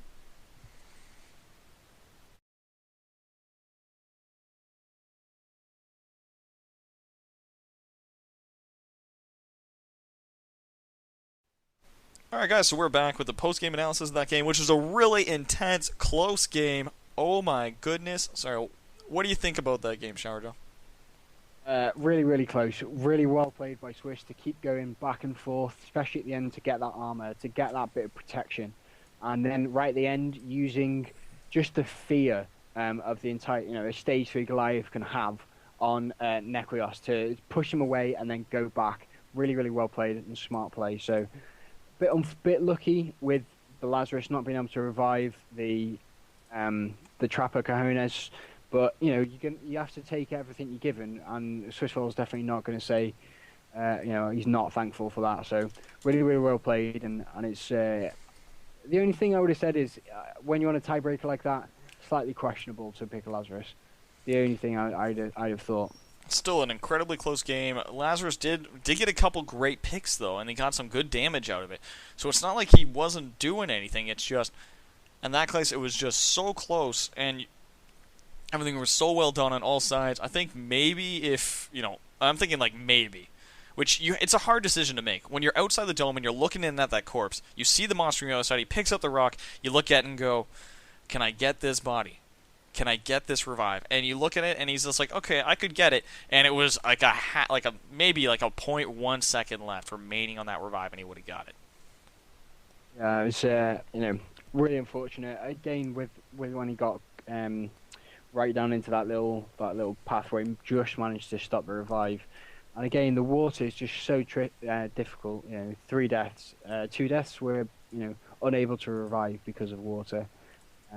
Really, really unfortunate. But Swiss took it, and I really liked Swiss's choice of abilities. He went 3 in Flame Breath at stage 2. Really, really strong. Where Lazarus had a really, really good positioning to be up on a high rock, out of the way, trying not to be the monster's focus. That it's quite difficult to do to not be focused, and that also means that the rest of them don't get heals. So having Flame Breath, where you could just whiff the Flame Breath onto all 4 members, and it would do a lot more damage because of the amount of burn. So really, really nice pickup by that to see that actually.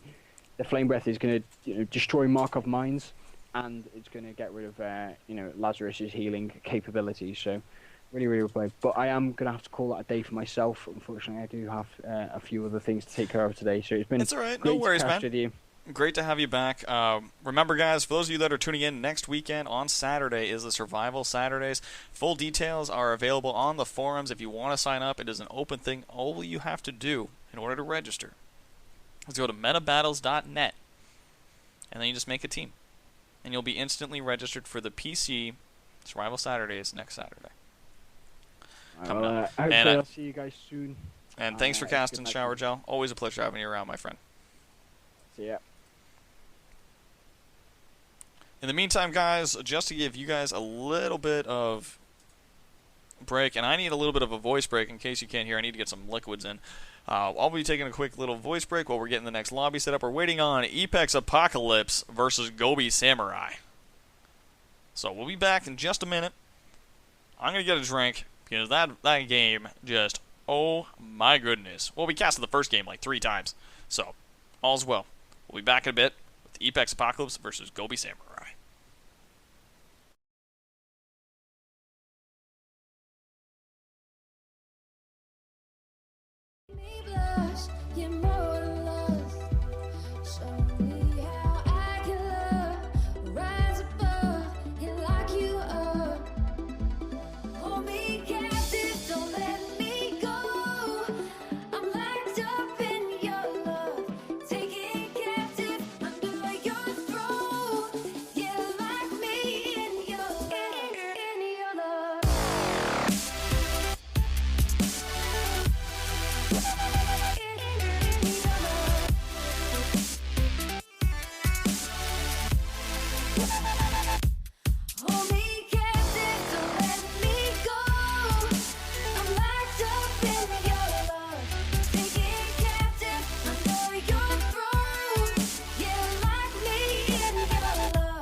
Boom, boom, boom, boom, boom, boom. Dun, dun, dun, dun, dun, dun, dun, dun, dun, dun, dun, dun, bum, bum, bum, ba-dum, bum, ba-dum.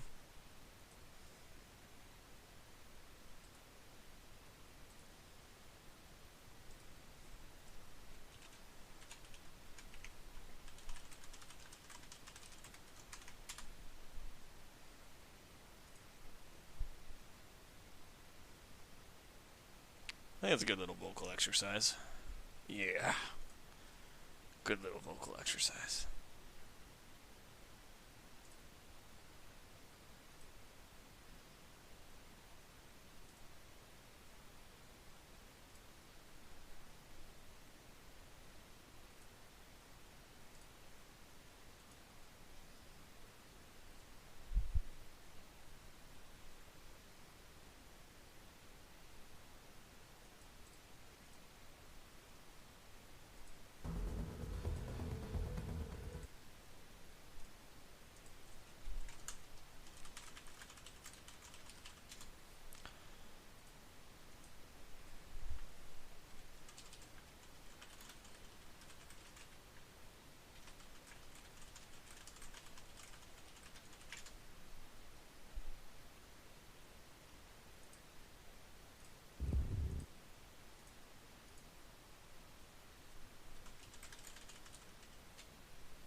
Alright, it looks like we're looking at a ping test going on right now.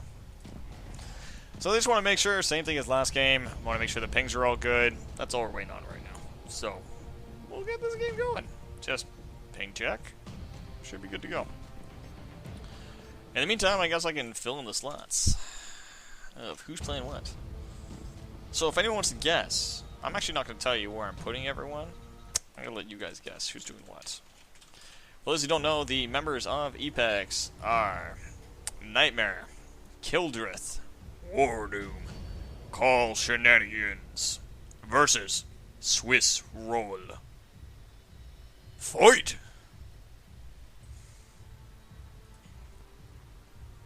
And doesn't that sound weird when you say it all like that? Almost sounds like they're online handles for something. I don't know.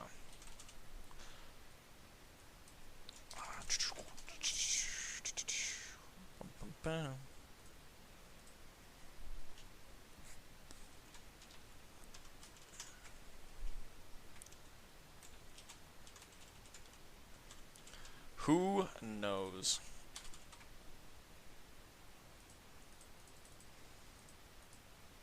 But yeah, so we're going into the game. We are testing ping. For those of you that are curious, I guess we can put it on. I don't know.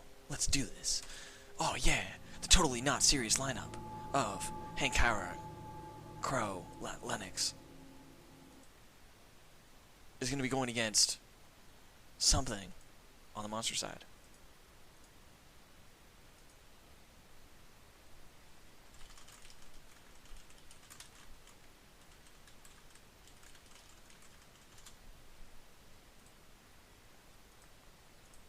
Dun dun dun, bum bum bum bum bum, waiting dinner. Gotta wait and see what happens. Might be a ping test. Don't know for sure. Bum bum boom boom boom boom. Just looking at the screen right now.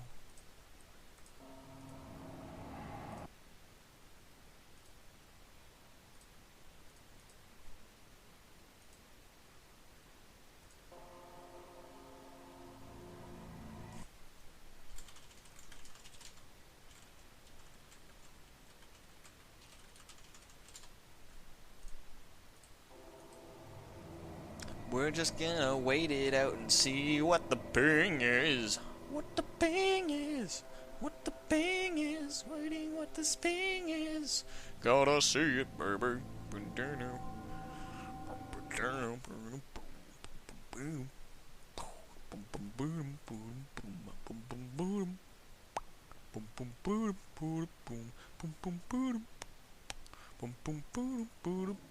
Looks like a bot.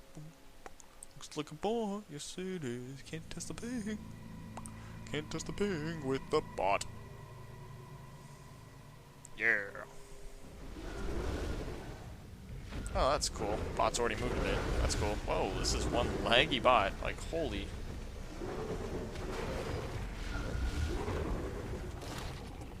Look at this. What does he even do? Like, he just jumps sideways.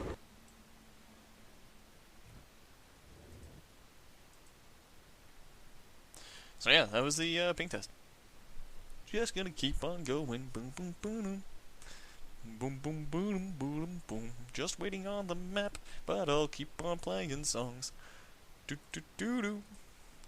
I might regret this later, but I'm gonna play some copyright music because I'm in. Rawr, rawr, rawr, rawr, rawr. No, timer is now. Timer's now. We are good to go. No more waiting. No more stuff. This is done. I'm done with Windows 10. You're getting it uninstalled tonight.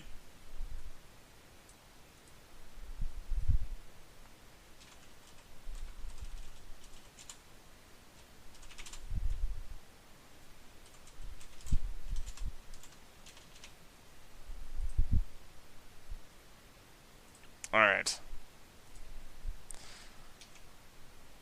Now, hopefully, I don't have to do a full reset on everything. Hopefully, most of my settings saved. Yes! Alright. We're good. You guys ready for this? We're going in live. We're going in hot. So, quick fade in, fade out for editing, and we should be online.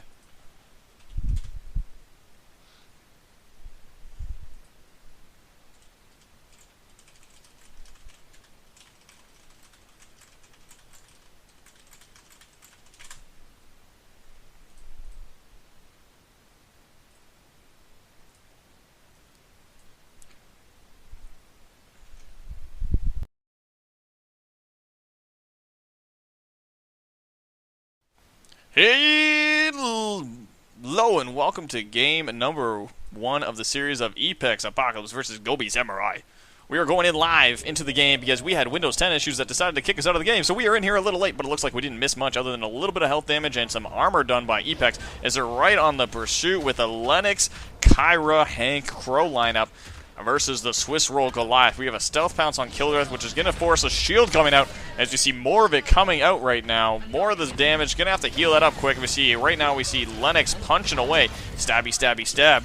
Use your pointy blade with that passive blade. Kyra's shenanigans. Or call shenanigans as most people do it. If you're friendly with shenanigans, you can call them Kyra shenanigans. His nightmare right now is getting burned alive. Crisp like a good old sausage. As right now they're fighting around. Lennox is just poking away, doing what damage she can, just poking around, stabby, stabby. And we're going through. Goliath is on the run. Swiss Roll is on Monster. For those who don't know, we are currently playing on Orbital Drill, which is a giant circle of a map. We didn't see the starting path route, but based off of position, we can assume that he went this route. Got a little bit of poke damage from the Gobi Crow. Gobi Crow. From Gobi Crow was used on Apex against Gobi Samurai, which is just complicated, I know, guys, but give me a break on this. So we have Swiss Roll right now on the monster slot, hunting around, getting his food. He has a full evolve meter, so he's just not looking to eat right now. He's just looking to find a nice, safe spot, pull him into a couple of the wildlife, slow him down on the pursuit. And you'll see War Doom right now is going right over top, which we all knew he was going to be on Trapper. Let's be serious. I proposed you guys a question earlier during the Twitch live chat on who's going to be on what role. We all know War Doom's going to be on Trapper. We all know. As we see a stealth bounce going on, War Doom getting caught, Leaf Smash coming in, knocking him away from his team. Should be seeing a little bit of Flame Breath damage coming out soon, but it was already used, so it's already gone. Heal is coming out from Shenanigans, going to be able to heal him right up and say, no shenanigans from you, Swiss Roll. As they just kind of go around and get their tasty snacks, all off to go. However, Swiss Roll does have a full stomach, so you could say that he was filled with cream, or he does have his cream filling. And he's going off on his way, and he's going to get his food, get his evolve. He's just trying to find a good spot to get some distance by climbing up so we can get the maximum possible distance on his leaps. Once he gets that, he'll be in a good spot to get his distance. He's trying to pull him up, maybe split, get a strike, force him down, and just get what he can. So we see more of these stasis is coming out. And these leaps, though, coming up, going to the highest possible points. He wants to get as much distance as possible between him and that Trapper assault combo, everything. War Doom, however, does get slapped by the Mammoth Bird because Mammoth Birds are rude. And see, when you go up to a girl at the party, the girl's all like shy, they'll talk to you, they'll flirt with you a little bit. You get a rude one, and she'll just slap you right up your face. You don't even have to say anything, she'll just walk up and slap you. That's a Mammoth Bird. Mammoth Bird is like the rudest girl at the party. She just walks up and slaps people. No reason. Crazy one. Yeah, bud. That's what a Mammoth Bird is. It's the crazy girl at the party that no one wants to admit is crazy. This thing will die quick. And War Doom just had to brush in with the crazy girl. Oh, well, he's healed up. He's got his band-aids. He's all good to go. See, Gobi is getting thrown around. Wants to get a good spotter. Swiss Roll is doing what he can. And right now we see the Leaf Smash coming in. Goes for a Nightmare. Not able to get the connect. Flame Breath coming in. We see the anti-air cannon coming out of Lennox.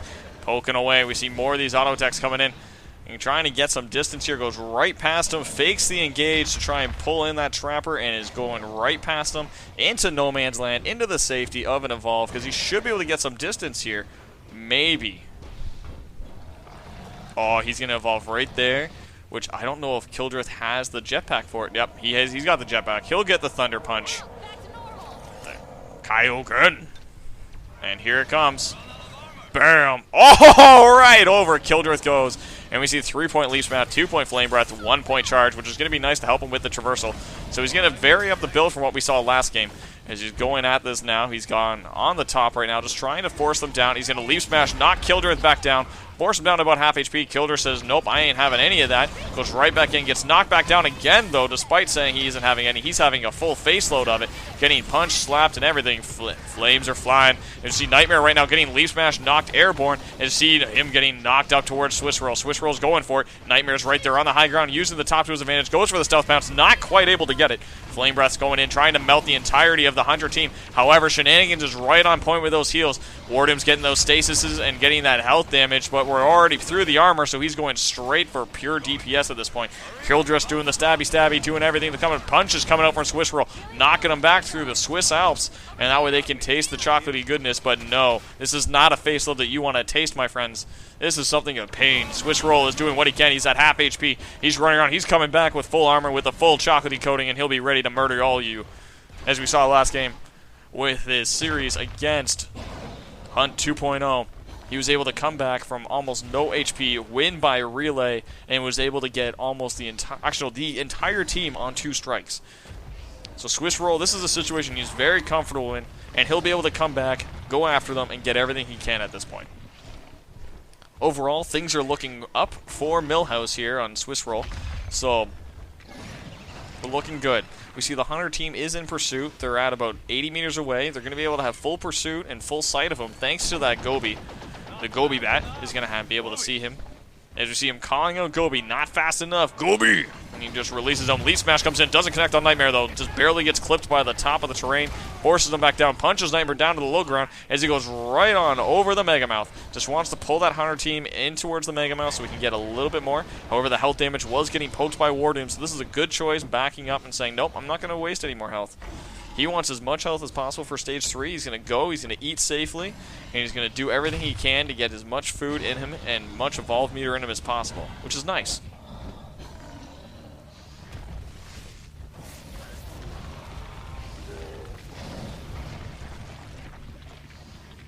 Let's see, we got a 3-meat snack here. Should see some more snacks coming out shortly. As he's just kind of roaming around, the Hunter team knows approximately where it is. No, they lost him. This is the stealthy Swiss Roll that we saw in Game 1 versus... But they have Path.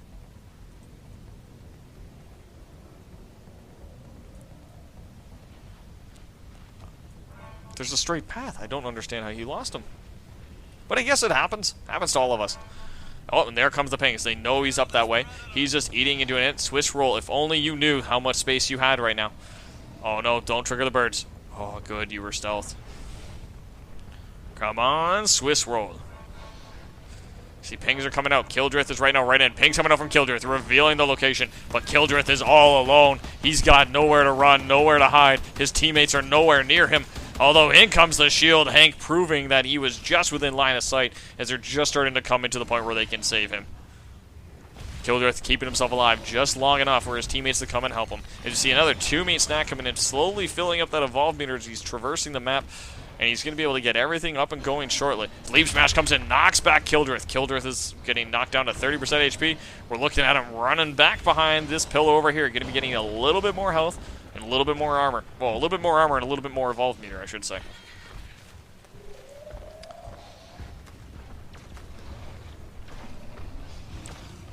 So we're looking at this right now, and here comes the Leaf Smash. Doesn't connect on Nightmare. Nightmare jumps up in the air to dodge it.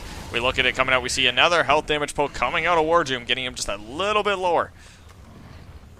And we're just seeing the poke damages coming in here. It's just all pokes at this point. Poke, poke, poke. Is that all you do? And Warcraft 3 fans rejoice. But despite what you may think, Goliath is not an orc, although he may look a little brutish. We got a 3-meat snack here, almost full on the Evolve meter. More pokes from Wardoom, going right through the armor. So he's not going to be able to eat at this point. He's got to be able to double back. He sees Nightmare. Oh, and he's deciding to re-engage. Gets the stealth bounce, but doesn't deal any damage. Gets immediately knocked off by Nightmare himself. And there you go. There's the half-health Nightmare. No shit. Oh, man. This could be the down that he's been waiting for, but no. Shenanigans comes in with the heals right at the last second. We look at this, more of these pokes coming out from Wardoom and going to be poking in and whittling down that health. Kildrith's going the stabby. Nightmare's on the run, getting burned, throws down the orbital to try and protect himself, but ends up just knocking himself all the way across the stage and into the path of the Swiss Roll. The rolling Swiss is coming down from the mountains in order to slaughter the Nightmare. However, Nightmare's up in the air. We see the flames going up, burning Nightmare, roasting that marshmallow. And we see, oh, the Leaf Smash just barely misses Nightmare as he dodges right next to the medic, trying to get as much heals as possible. More stabby from Kildrith. Nightmare is barely being kept alive by Shenanigans. And Nightmare is still on the run, not able to get this down. Swiss Roll is committing everything to get rid of Nightmare. get him off his tail as he's in this dome, trying to get whatever he can. We see more of this damage, more of the burns, everything is just not quite enough. And down goes the Swiss roll in Game 1 versus Epex. That brings it to a 1-0 lead in favor of Epex on this side. As we go into Game 2 on this side, we'll have to see what they do and what they change. But we just saw it just was dome, a little bit of damage, a little bit of poke damage on the chase initially, with some severe deterioration on the health damage. And it just came down to just pure damage at that point. So we're going into Game 2 of this series on the best of 5 between Gobi Samurai versus Epex. We'll be back in a moment with the post-game analysis. Fading Quaid out, just like you guys know it. Ciao!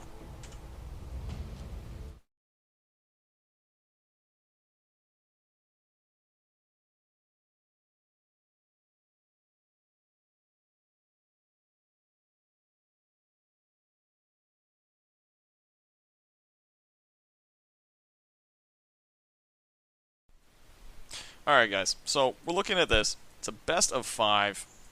We're looking at currently it's 1-0 on this side. If you guys want to see the other side, go to twitch.tv/insane521. You go to the browse, multi-twitch is in somewhere, someone link it in the chat, I'm sure that one of the mods has it. But someone will link it in the chat for me. And there's a multi-twitch where you can watch both. So we're going to that. We're at Game 1 of the ultimate, the last actually Hunt 1.0 Go4Evolve Sunday Cup Championship. The very last one. So who wants to be the finishing champion of Hunt 1.0? Is it going to be Epex? Is it going to be Ninja Penguins? Both teams have shown their dominance in Hunt 1.0. Ninja Penguins more so recently, but Epex was the reigning tyrants for a while. And now, the reign of tyranny by Ninja Penguins with their stranglehold on that championship slot is up for grabs. Does Epex take it? Or does Ninja Penguins hold on to it and keep their crown? Who knows? We'll have to wait and find out. But in the meantime, guys, we got to organize some stuff in regards to casting and how that's going. But again, guys, if you guys want to watch both sides, go to twitch.tv/insane521, and we will have the multi-twitch going somewhere. And we will have that up in just a moment. So, you guys, just stay tuned, alright?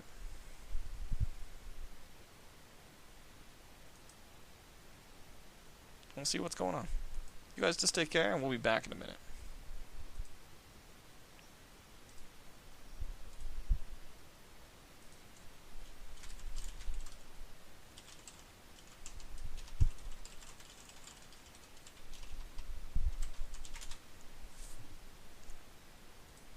But in the meantime, you know what? We're going to go with VOD save music, because that's probably the better choice at this point. Bam. Let's just make sure you guys don't hear any ads. You guys get enough ads as it is. You guys don't need to hear my ads because I don't use ad block. But here we go, guys.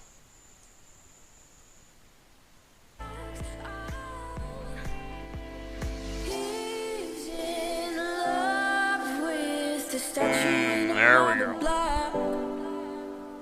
He's in love with the girl that time forgot. She just sheds her ears. She's falling too far with salt in her scars.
Alright guys, we're going live in just a moment.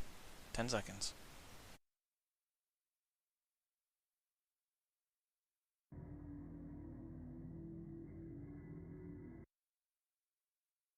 Hello and welcome to Game 1 of the side with Apex Hunter Team, and whoa, why am I...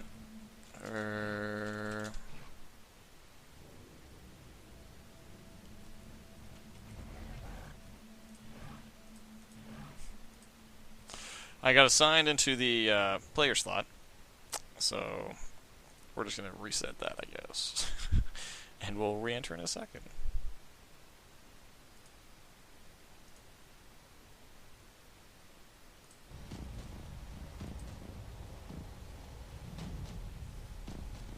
Alright. Should be good now. Let's try again and do a re-entry of our entry persona. Well, rip, shouldn't took too long.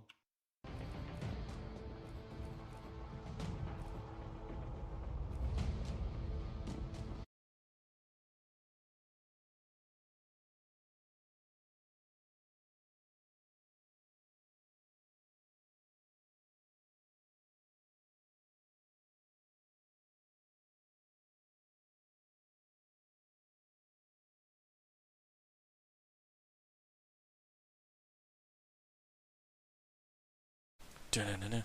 Dun-dun-dun-dun-dun. Just can't get out of the player slot.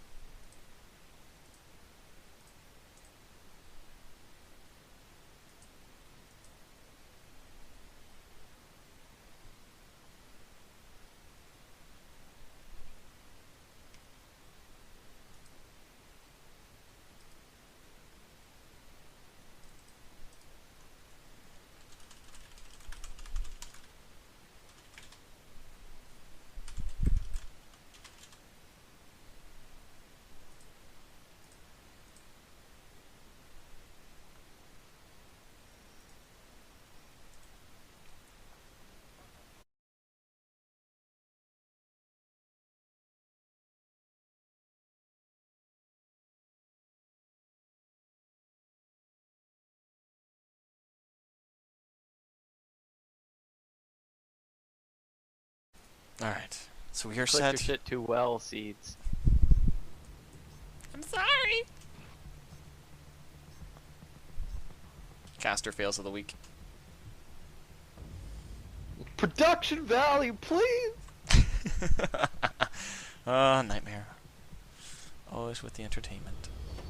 So yeah, we are going into game 1 of this side, which is going to be Ninja Penguins versus Apex. But I'm sure you guys will hear that in a second when I reintroduce it, because that's what I gotta do. I'll just keep drinking this tasty unnamed beverage. So good. Insert sponsor's name here. Right? Right? Oh, it's so good and refreshing. It's tasty. It just dribbles down my throat as I swallow it. It tastes so good. And I feel feel ultimately refreshed. Anyway, back at it. Woo.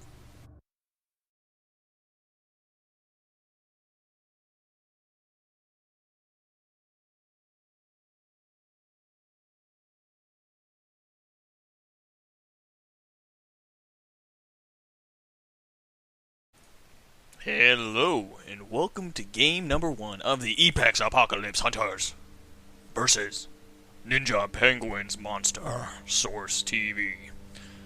And of course, for those of you that don't know, on Apex Apocalypse, we have Shenanigans, aka Call Shenanigans, aka Kyra Shenanigans on Medic. We have Hank Mare, aka Nightmare, aka Apex Nightmare, Apex Troll King, as the support. We have Wardoom on Trapper. No other names for him, just Wardoom. And we have Kildrith, the demon, the punching, the slaughtering, the monster slayer, the murderous on Assault. And of course we have Source TV, the one, the only source of all pain. As we are going into game 1 of the series, we are looking at Source TV on the Kraken, on Distillery, as we go in, and I need to remove Shower Gel from this list because he is not casting with me anymore. He took a break last time. So let's just redo this. Bam. Updated.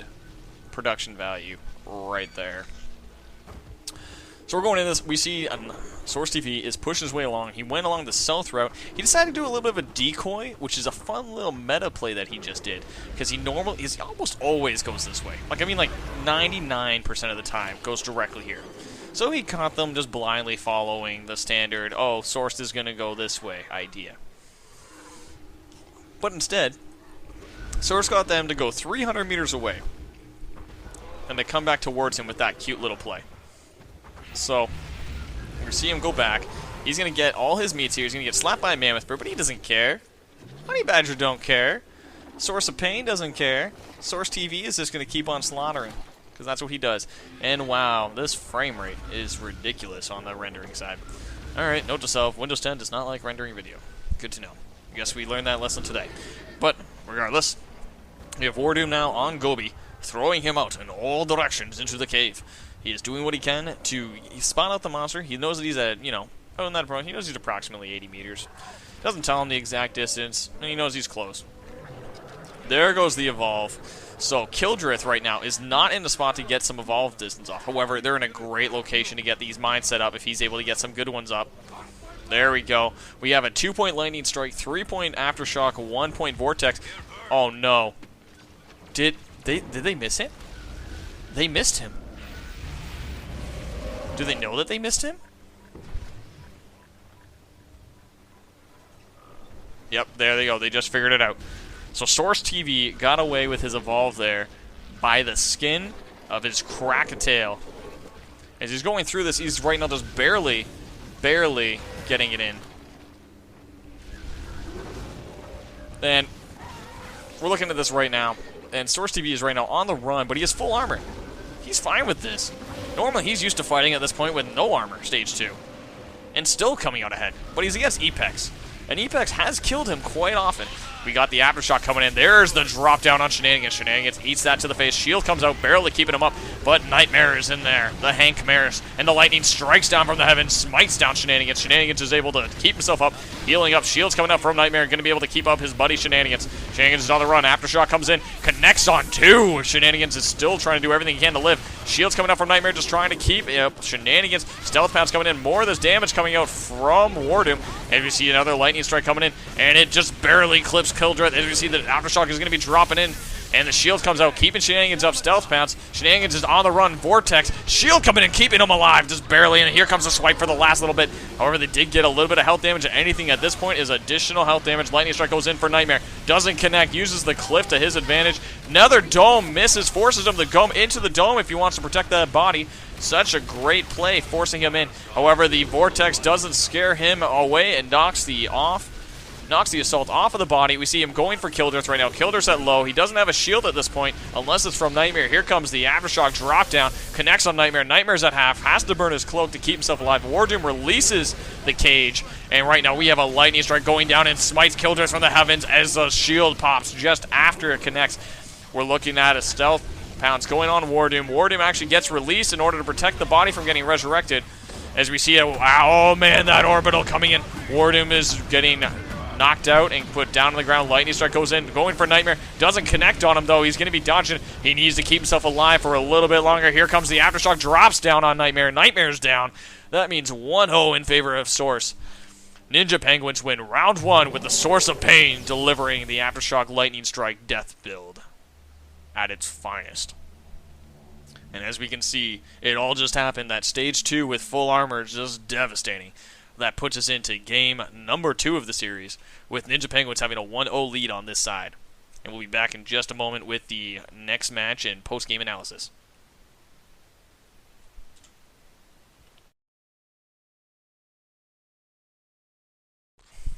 Alright, so we look at this game, and as you guys saw, let's just look at this right now. We see right here, that was the stage 2, and he got to this point before he got any fight. Well, majority, probably about half of this was them not being sure if he was in the dome. To be honest, I thought he was in it. Might have just clipped the edge of him. But Source. Oh man, the power he just demonstrated. So that means Epex is going to have to change something in order to make sure that it lands. We're at a situation right now where these teams know each other. You know, maybe, tighten up a few things here. They're going to have to change something in the formula in order to make that work. Because they were right on their play. They got a little bit too reliant on what they know about him. And Source used that against him. So now we're at this crazy meta of, do I do what I normally do? Or is he going to fake what he normally does? Or is he going to fake that he's faking what he normally does? It's this circle of meta just twisting and twining as these two teams are just trying to decide what exactly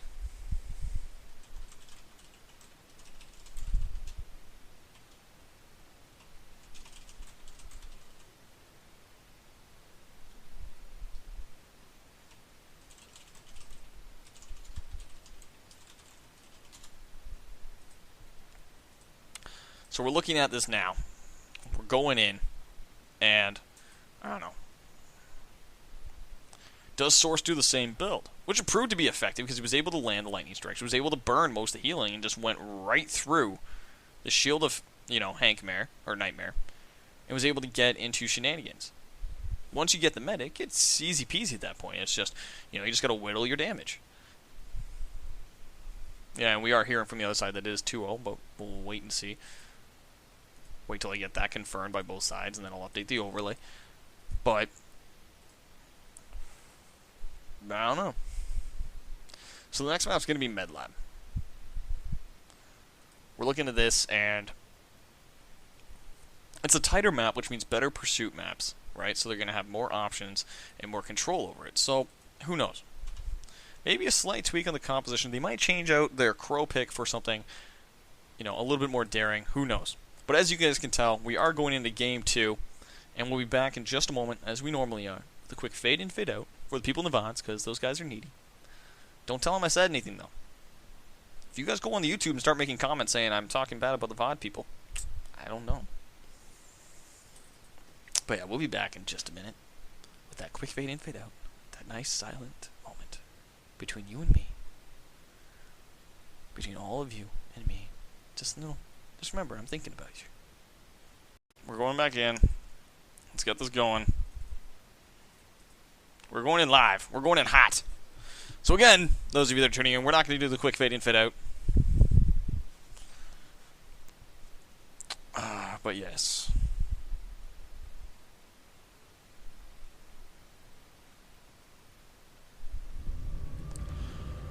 We're going to be going in. Doing it hot, doing it live, doing the quick cast tactics. So, I'm going to make sure that we get everyone in the game. Come on, show me the friends list. There we go.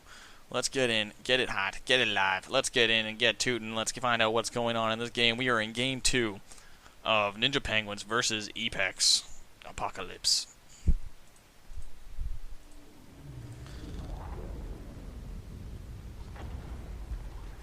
We'll be going live. Loading and connecting to match. Let's find out.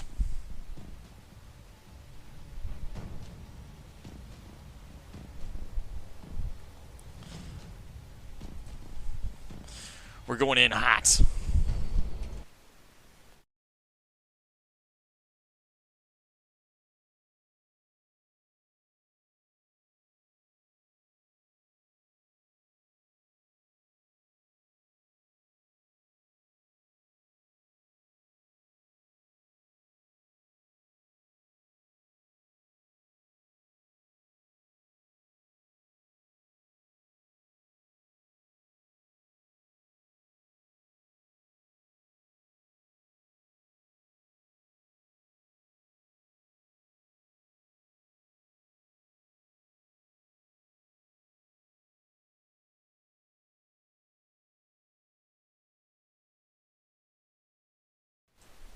Hello and welcome to game number 2 of the Apex Apocalypse Hunters versus... Wait, maybe not.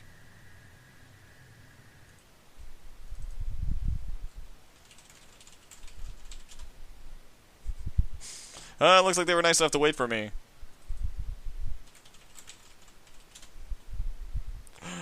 Oh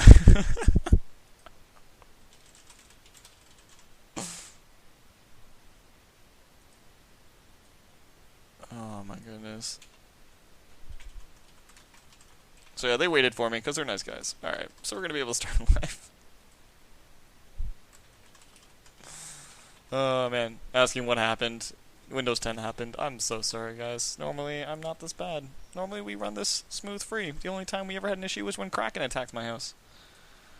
Oh man.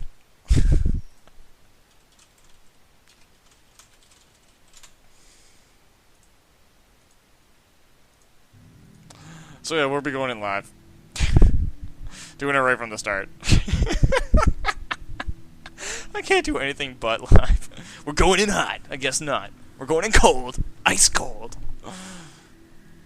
It's getting too hot. We need them ice cold. Better get to the med lab. Gotta treat those burns. Oh, man. So, for those of you in chat that have been putting up with this shenanigans, I think that's the only way to put up, like, to put it. Oh my god.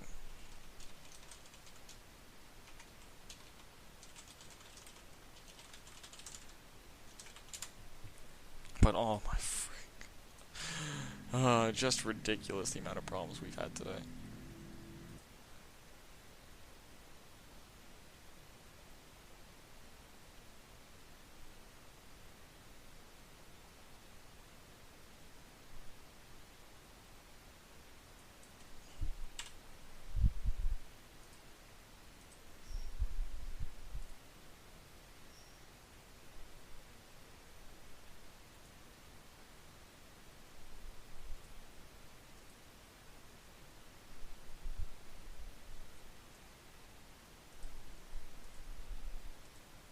But yeah, so we'll be back in a minute, guys. We're launching now. You may fire when ready.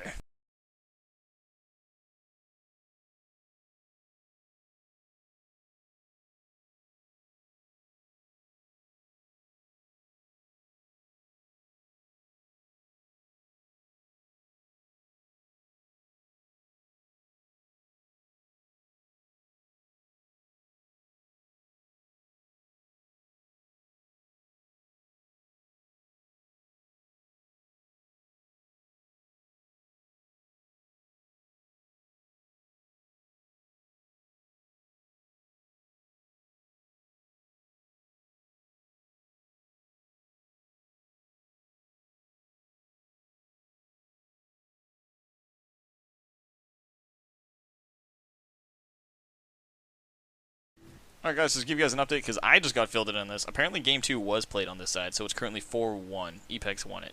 So Epex on this side is 1-1, and on the other side Ninja Penguins has 2-0'd. So it's currently 4-1 in total.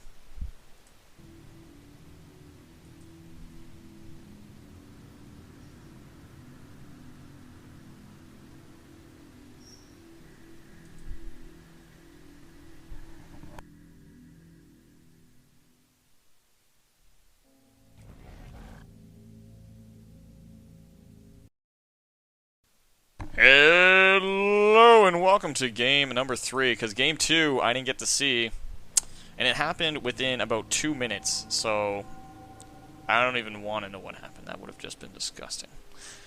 So right now we're looking at Apex Apocalypse, who right now is 1-1 on this side as the Hunter team, versus Source TV, the Source of Pain, as the monster, as Kraken, who slaughtered them on Distillery, got slaughtered on Med Lab. And now we're on Refueling Tower, which brings a whole lot of options.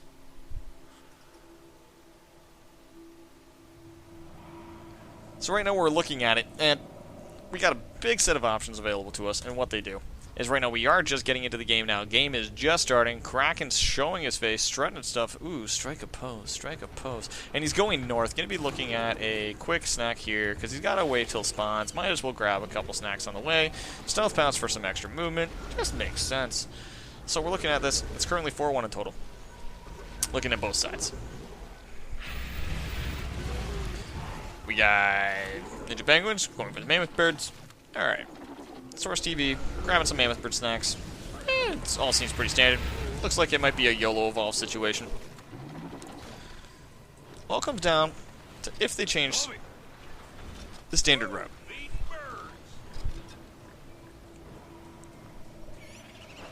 Source TV is triggering birds, so they are going to know he's over there. Gobi should be getting rethrown momentarily once he returns. Oh, nope, he does spot him overall.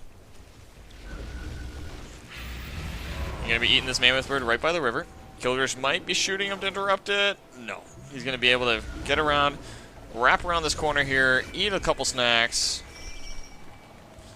He's got the full evolve meter. Does he sneak past Nightmare or not? Come on, Gobi. Gobi does pass him, and he does see him. So right now, Source TV is revealed. Looking at pot shots coming out of Nightmare, shooting him down, poking him in the face. Pew, pew, pew, pew, pew. That's all you're going to be hearing from Nightmare for the rest of the game is pew, pew, pew, pew, pew. Maybe a little from the shields. Man, I'm the best sound effects guy ever. Vortex coming in, knocking them down. Trying to push them forward, though, so I don't know if that was really beneficial or if it hurt. I don't really know. Kind of a trade.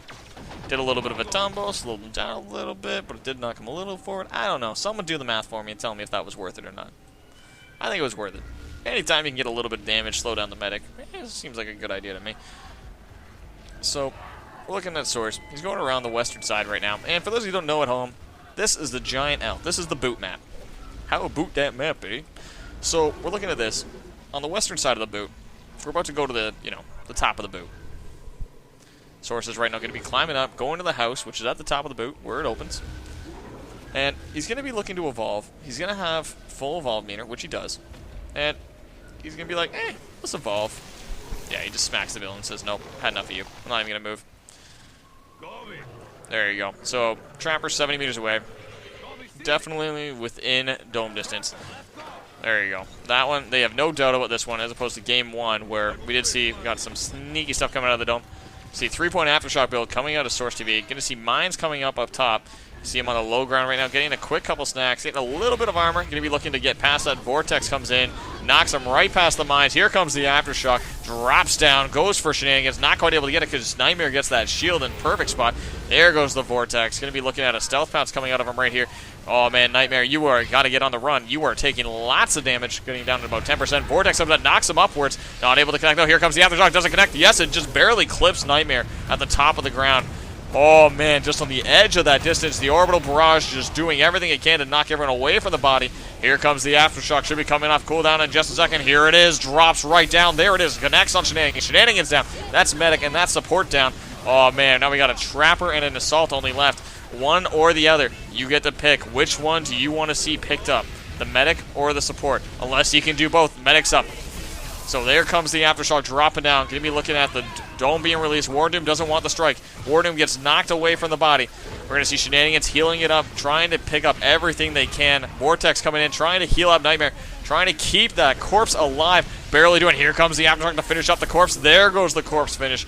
And they're looking for the pickoff on Shenanigans. Shenanigans gets grabbed, gets released though by Kildrith from the clutches of Source. Source is just looking to deal damage. Wardoom is on the run, trying desperately not to get that strike. Here comes the Aftershock, going to be dropping out. Connects on Shenanigans. Doesn't connect on Kildrith though. There comes the Vortex. Down goes Shenanigans. Shenanigans is right now on the ground with a second strike, which means the medic's at 2 strikes. So that's a super easy kill, even if he does get back up. A quick Aftershock combo. Oh, and here comes the drop, and the drop comes down. Connects on Kildrith. Kildrith gets stealth pounce. Not able to keep himself up, though. Source is, however, extremely low and sacrificed a large amount of health from this. Wardoom just needs to survive, and they will be in a great position. 1 minute, 15 seconds. He just needs to live. If he lives through this, his team will be in a great spot to go into the next round. And that'll make it 4-2 in the best of 7. Just me. Good. Wait. 4-2 in the best of 7? I don't think they know what happened on the other side for the last match. Oh well. We'll break the news to them after this. But if he wins this, it does get them an extra point. And every point matters. This is a matter of pride at this point. There's money and then there's pride. And really?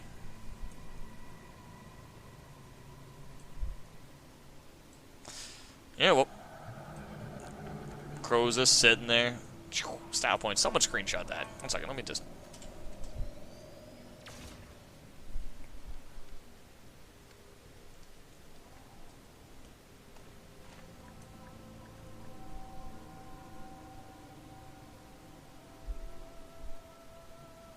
There we go. Look at him. Stylish as ever.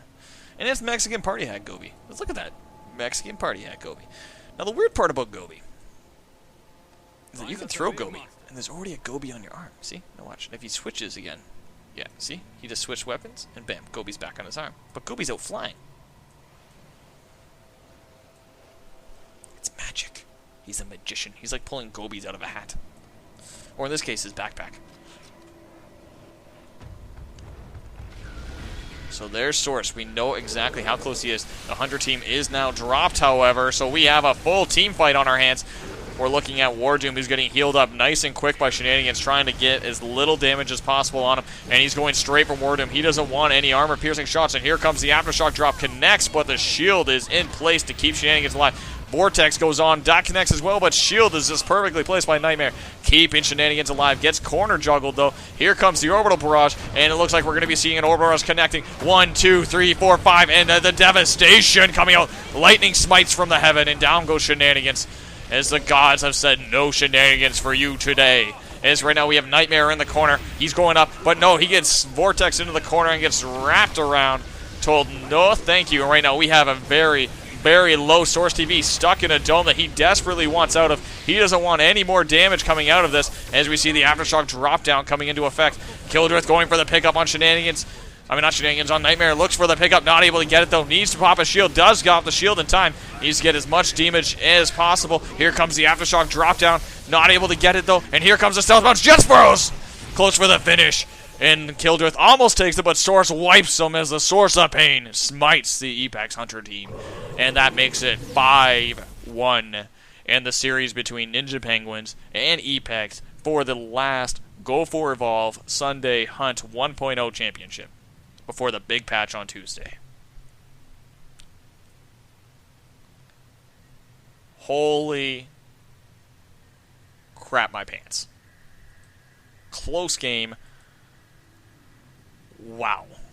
Well played, both sides. Great job.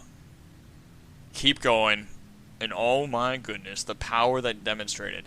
But that does leave it though with Ninja Penguins showing that they are indeed the reigning champs of Hunt 1.0 and will continue to be the reigning champs of Hunt 1.0. We'll have to see how they react with the Hunt 2.0 updates that are coming out on Tuesday as we go into that for the next set. So in the meantime, guys, I believe that's it. I will let you know. And if you see another game in the playlist, well, you guys got a bonus game. But in the meantime, the current score is, of course, 5-1 in favor of Ninja Penguins. And we'll be doing a quick fade in, fade out. And we'll be back in just a moment.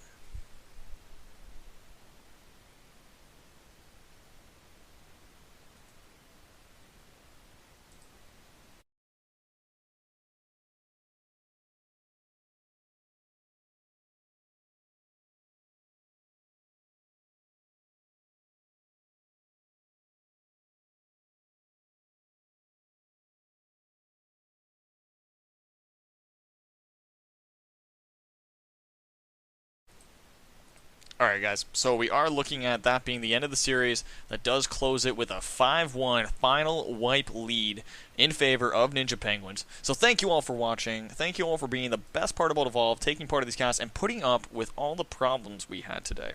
Now, for those of you that are new around here, this is when I give you guys a quick shout out. For those of you that are showing your support, you know, the new people that are around, and throwing out their follows, their love, their support, and those that are going to be around next week. For those of you that don't know, we also run Survival Saturdays here that go on every Saturday. Full details can be found on the forums if you want to play. If you want to sign up, all you got to do is go to metabattles.net and you can sign up and go there. All you have to do is register and you're signed up for the tournament. If you want full details on the tournament, go to the TRS forums or the Reddit. They're both there, and you'll be able to find everything you need. I believe it's pinned on the forums as well.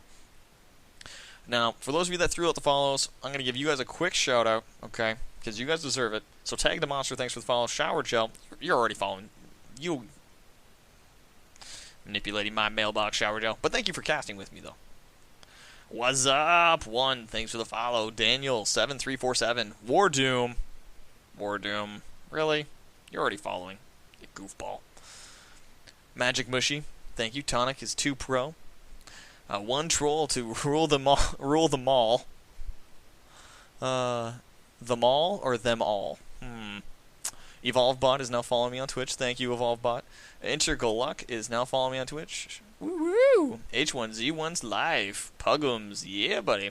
So for all of you guys that have thrown out your follows, thank you very much. We will be back next Saturday with more content for you. We will also be back possibly Sunday.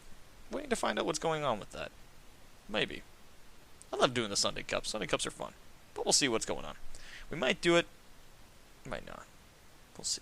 But in the meantime, we will be on Saturday. If you guys have any details, again, they're on the forums. Thanks a lot for being awesome. Those of you that have been putting up with everything today, thanks for being great. Thank you, TRS, for making such a wonderful game. And if you guys are not interested in participating in the Survival Saturdays, then you can always play in the Community Cup. So that's always an option, which is also available on Battlefy, which is more so for people that look for an introduction to the competitive scene. So keep on rocking in the free world. So thanks a lot, Cherrylicious, Vierma Lana. Sorry if I butchered your name. Kono91, Nightwing, Call Shenanigans, Rune, AK Star. Definitely thanks, AK Star. Cherrylicious, Powchan. I think I said Perrylicious twice. Insane521 for co-casting this tournament with me today. Same with you, my friends. All of you. Guidance, it's nice to have you on board with the casting. Hope you guys had fun today as much as I did. Good to have you guys around. And yeah, so yes, just keep being awesome. Keep doing what you do. And in the meantime, guys, that's it for today. Keep on rocking in the free world. And I'm going to be reverting back to Windows 7 because Windows 10 is not working out clearly. So peace out. Boop.